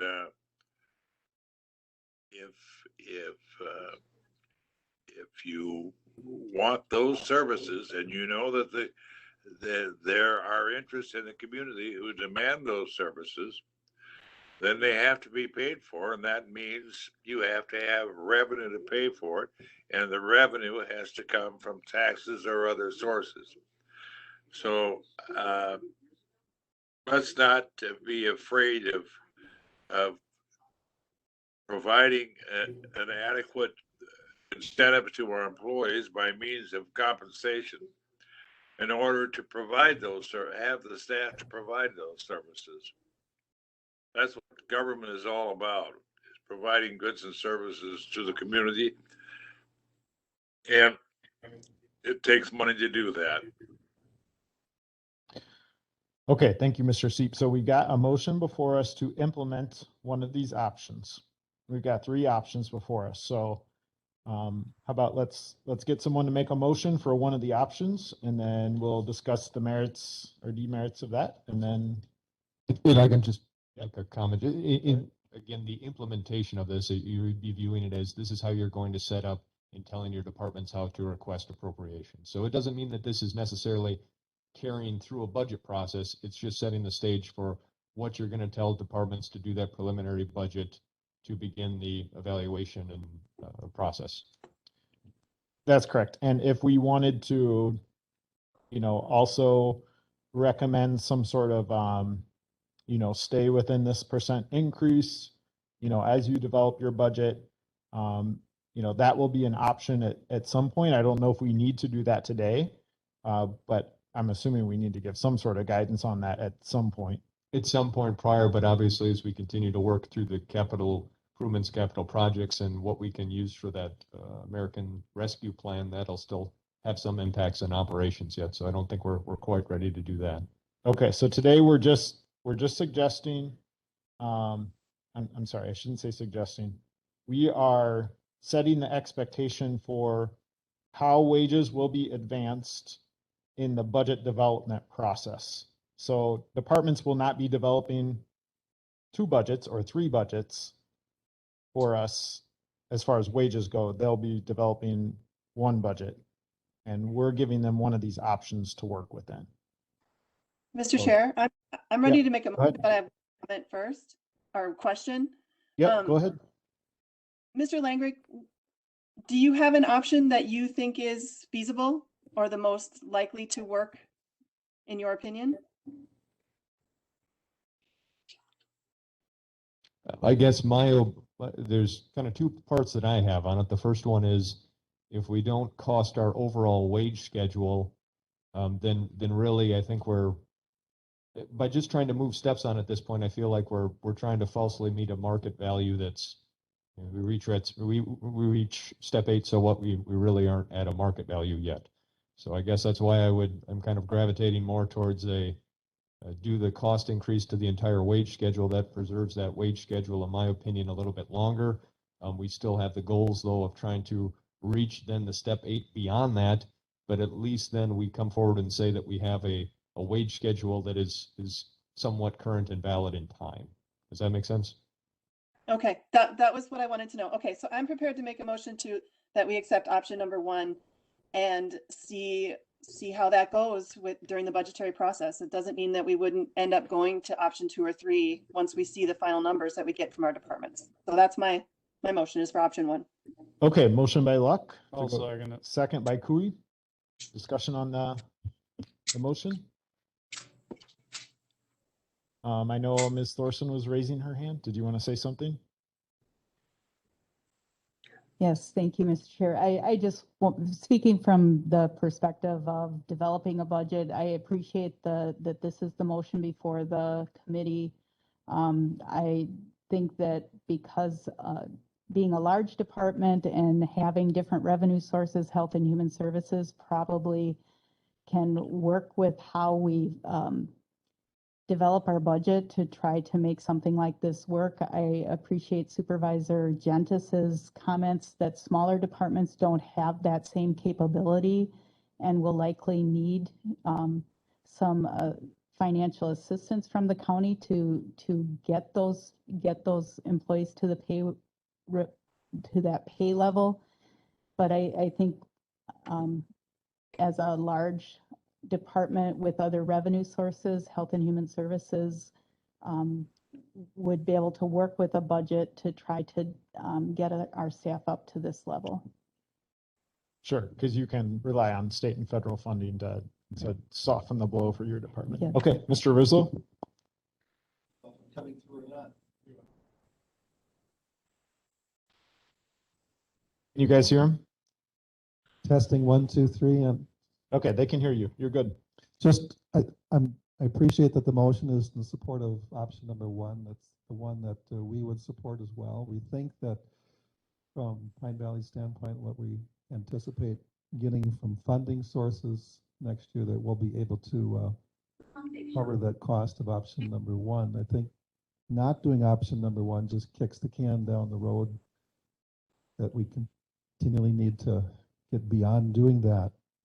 If you went with something other than option number 1 and just moved people down the steps, so we have people already at step 8 that were grandfathered in at the time of the wage schedule change in 2018. So you would in essence be freezing those people. So I appreciate that option number 1 is looked at. And a fourth option would be for option number 1 to be adopted with just implementing it in phases, maybe January of 2022 and maybe then July of 2022, the second half of option 1. Just another way to save money. Okay, so, I think a lot of people would be very happy to see their wages increasing this much. But the flip side is then we're going to have to make some very intentional decisions about, are we going to be dipping into the general fund, or are we going to be asking people to reduce staffing levels, or what is the plan for covering such a big increase? We're going to perhaps Mr. Chairman, push more of a health insurance cost on an increase on employees this year. I don't think we did that last year. I think so people who were upset about health insurance, not increasing, we did make that choice this year to not increase their health insurance. Mr. Chairman. I know you. Yes, go ahead. We won't know the answers to those questions you raised until people work this into their budget, and then we can learn from that what our options may be. In a sense, where this is a learning tool in the budgetary process for us. As Melissa said before, if this doesn't work for us, we may have to go to another option. But let's work this into the budgetary process. Human Services says they can do it. Pine Valley says they can do it. The suggestion is that we would have to supplement the budgets of smaller departments. Let's see what kind of a model we come up with. then we can look dealing with questions of whether or not we cut staff or do other things to make this work.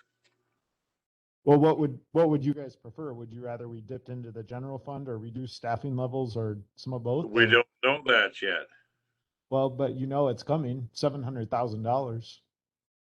It's pretty easy to see it coming. We got to do something. We can't get a 1% increase from allowed by the state. I'm just wondering what committee members would want to do. I mean, in my mind, I almost kind of feel like we're going to have to do some of both, maybe. I don't know. But I think we need to be conscious of that as we take this vote, Mr. Chair? Yeah, go ahead. I think part of what we're asking is the departments to answer some of that question. Like, can they come up with ways, creative ways? I think that's what Supervisor Cooey is getting at, that when we, put this out there, that we're forcing people to think differently, and perhaps the departments could come to us, especially if we explicitly make that clear that we want them to come to us with solutions and not just assume that they're going to get money from the general fund. Mr. Chair. Yep, go ahead, Mr. Cooey. Melissa's exactly right. That's what I hope this sparks, is it makes the department heads look at their every day, because they know it better than anybody does. And what can you do to get by to get this done? Because they know the importance of making sure this wage increase happens. And I'm sure we've got a lot of good people that'll find a very good way to get to where they need to get to one, retain the people they have, and two, even go out and get new people. So. Well, I just think that we are going to have to be real clear about that, because my experience was when I was first on finance and personnel is that you'd have an increase like this. They're going to come and say, well, what do you want me to do? I'd have to cut hours. I'd have to do this. I'd have to do that, and there wasn't a lot of that, but we also did not direct them to stay within a certain amount of growth within their departmental budget. So I think we would just have to do both. I think one without the other is going to leave us, it's going to put us into a bad position as a committee if we don't give some of that direction. And another way, that departments can stay within a certain percent is to increase revenue, to say go after more state or federal funding, or, there are other creative ways to do it. I hate to see people just looking for revenue just to keep staff around, unless it's really, like, I hate to see all the fees, like going for people putting up solar panels like we discussed, so I mean, there's things that there's reasonable revenue increases. I just hope that the departments can do that, but I think we have to be very clear about what we're looking for. Is it okay for me to just add to my motion that we want that instructional language sent to the departments with the option 1 language we already have? Mr. Chair, I have every intention, before we solicit out our request for proposals for appropriations, that we're talking about the guidance language on how much we think we're going to have for increased levy capabilities on it. So that's, to me, that's that's the other half of this when we're putting that appropriations request. So I certainly appreciate all the conversation on it, but the other part of it too is I appreciate that the sooner the departments kind of understand where we're going with this level, they can start getting their brains turning on, hey, I know this is coming, and they're going to have more time to try to solve the problem. Okay, so it sounds like Supervisor Luck, Mr. Langreich is going to be bringing something back to us that would specify that language. So we don't need to try to workshop it here in the committee. Okay. We can wait for it to come again. Is that right, Mr. Yes, Langreich? we'll be looking Okay. through to see, we get the report back at some point too from the state on indications on what it looks like for what we're going to be able to increase based on our net new construction values. And we're going to be able to better stand through capital improvements, capital projects, what we can put into short-term borrowing versus what we might be able to fit in the Americans Rescue Plan. We get to firmer decisions on what we would like to do with, say, with Tom's money coming back to us when he understands what his revenues are and what that looks like coming back, if that's money that we want to continue to try to put into operations versus trying to reduce our debt service funding for that bucket of money. All those things play into trying to give a best estimate then to departments on, okay, we said you're going to increase this much for wages. You said you're going to increase this much for benefits, but this is the ceiling you're going to have to stay under for your total budget. And whether that's reflected on total expenditures or against the levy specifically is other decision points we have to cross.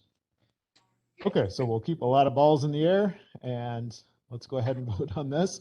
All those in favor of the motion to go with option 1 for these initial budget developments on the scenario for departments, please say aye. Aye. Aye. Opposed, say no. Okay, the motion carries unanimously. Agenda item, thank you, by the way. Mr. Pier? Yep, go ahead. I was just going to suggest, it's already been 3 hours and 10 minutes and I have not been with my family this whole time. We're on vacation. So would it be possible just to put this on the next one? I don't think there's anything timely pressing on this broadband report. Sure, sounds good. I don't think anyone's going to object. So thanks for volunteering to put that off so you can spend more time with your family and we can go do other things. Agenda item number 18, future agenda items. Ms. Luck, do you have any? Put the broadband on the next future agenda. Okay, Mr. Seep, Not at this time. Mr. Cooey? I just have a question about how we create a lot of policies and we have a lot of handbook changes and we have all that stuff. How do the employees know that? Is there boards we post all our new policy or updates or anything on? That's my question. I think you can ask Mr. Langreich that after the meeting because he taught me, because I had that question 2 months ago. Okay, that's fine. So, that's my only thing. Might not need it on the agenda. If I think you can just ask him, but if you want it on the agenda after getting an answer from him, let me know. We'll get it on the agenda. Ms. Gentis, do you have any future agenda items? Not at this moment. Okay, all right. That takes us to agenda item number 19, which is a closed session pursuant to 420 or 425. Yep, I think Ms. Gentis is going to have to leave by 4:20, so we'll see what we can do here in 5 or 10 minutes, but we'll still have quorum unless we lose the other 3. Okay, closed session pursuant to Wisconsin State Statute 19.85, Section C, considering employment, promotion, compensation, or performance evaluation data of any public employee over which the governmental body has jurisdiction or exercises responsibility. And this is considering the performance evaluation data of a sheriff's department employee, a proposal for extending probation. So I need a motion to go into closed session. I'll make the motion. Motion by Cooey. Second, Melissa. Second by Luck. All those in favor of going into closed session, please say aye. Aye. I believe you have to take a roll call for closed session. We do not have to take a roll call vote. Are you in favor, Mr. Seep? Yes, I'm in favor. You don't have to? Nope, we do not. We just went over I'm in favor of it as well. So as long as the minutes record that we went into closed session on a unanimous voice vote, we're okay. Not taking a roll call vote. So we'll clear the floor right now. Mr. Cooey from MIS will help us do this. Mr. Chair, those of us that are remote, are we going into a private room or are we going to have to deal with the phone thing again? Mr. Cooey, what's the answer to that? I think I'm gonna try to boot everybody. Okay, he's gonna try to move you, so just hang out. Oh, does she need to call? Boot us into another room or disconnect us? I think just stay there until you get Okay. further instruction. Okay. Are you gonna finish the agenda? 'Cause I really want to be here for some of that. Well, I want to be here for the broadband report. Oh, I missed that one. Okay, thank you. Melissa volunteered. Okay, good. Good. Because she's on vacation, wants to spend time with her family. Yeah.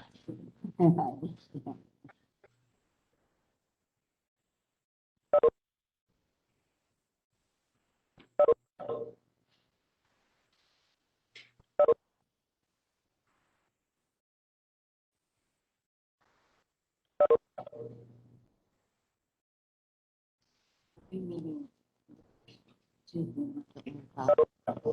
Just want to make sure I had that on my. These are. Yeah, I mean, just everything's staying the same. I just didn't want to be. Might be adding a closed session. Yeah, I understand. We'll I have usually to. say, email you if that happens. I mean, I might stay here. I'll be quiet. Yeah, we won't do it today. Okay. Two, 3 minutes. That's fine. Can you just keep an eye on that in case for some reason it didn't lock and nobody else joins? I've got participants on there, so. Thank you, John. Appreciate it. Okay, so we've got the floor cleared, so I'll hand it over to Chief Deputy Porter. All right, I'll read a letter I wrote to the Law Enforcement and Judiciary Committee. Part of the procedure in this to extend a probation is to notify my committee in writing, which I did last week. So this is in regards to Deputy Timothy Gratz. He's a probationary employee of the Sheriff's Department. He's a road patrol deputy. It's my wish to extend his probation period by 3 months. We've been having some performance issues with him, and I think they're fixable. That's my belief, is that we can fix them. Tim is a very hardworking and very motivated employee. I think what we're running into is he was also his own boss for a number of years, and I think we're running into an issue where we need to retrain him into thinking that we have a certain way that we need things done, not the way he's used to doing them. So he shows a lot of promise as a patrol deputy. He's got 12 years of law enforcement experience. We just need to get him tuned into doing things our way. But I'd like to see that happen under a probationary period. Okay, so according to the employee handbook, an employee's probation period can be extended to a maximum of an additional 6 months. The granting of extension shall be by the Finance and Personnel Committee after receiving the recommendation of the department head. So I think we're just looking for a motion to, do we do this in closed session or open session? You gotta do it in open session. Okay, so any discussion on what is likely to be a motion to extend the probationary period? And for how long? Chief Deputy Porter, do you want it extended? It says up to 6 months. Do we need to specify? I think 3 months is a good term, coming into summer now. So his probation was due to end on June 14th. So a 3-month extension from that date, with it being summer, I think we're going to get a good picture of whether or not these things are going to change or not. It's already picked up significantly this year. Our work has, it's only going to get busier as summer continues. So I think we'll get a good picture after 3 months of whether or not we need to move on or we're good to go. Okay, so any discussion on that? Go ahead. I assume you're following all the regulations. I mean, he's in writing why he's going to have probation longer. Yeah, I actually spoke with him in person Yeah. and provided him in writing why I'm seeking to do this. Yeah, good. Yeah. Okay, great. Any other questions or comments? Okay, then I'd entertain a motion to return to open session. I'll make that motion. I'll second it. Okay, it's a motion by Cooey, second by Gentis. I'll write these down. All those in favor of returning to open session, please say aye. Aye. Aye. Opposed, say no. Mr. Seep and Ms. Luck, are you in favor of going back to open session? Yeah, I said aye, I believe. Okay, Mr. Seep, are you?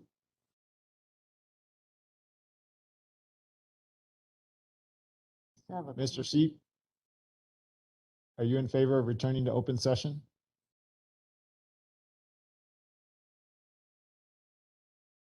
Okay, well, I'm in favor, so we've got 4 out of 5. Do we need a unanimous vote to go back into open session? We do not. Thank you for that, Mr. Langrick. Agenda item number 21, possible action on closed session. So I'd entertain a motion. I will make the motion to extend the probation period by 3 months. I'll second. Okay, a motion by Luck and a second by Cooey to extend the probationary period for the employee for 3 months. All those in favor of that motion, please say aye. Aye. All right. Opposed, say no. Okay, that motion carries. That takes us to agenda item number 22, adjournment. So I'll make that here- motion. right? So here I'm looking for a motion to adjourn to Tuesday, June 1st at 1 p.m. in the county boardroom with WebEx and teleconference as well. I will definitely make that motion. Oh, right, you did it. Motion by Luck. Second by Cooey. All those in favor, please say aye. All right. Thanks, everyone.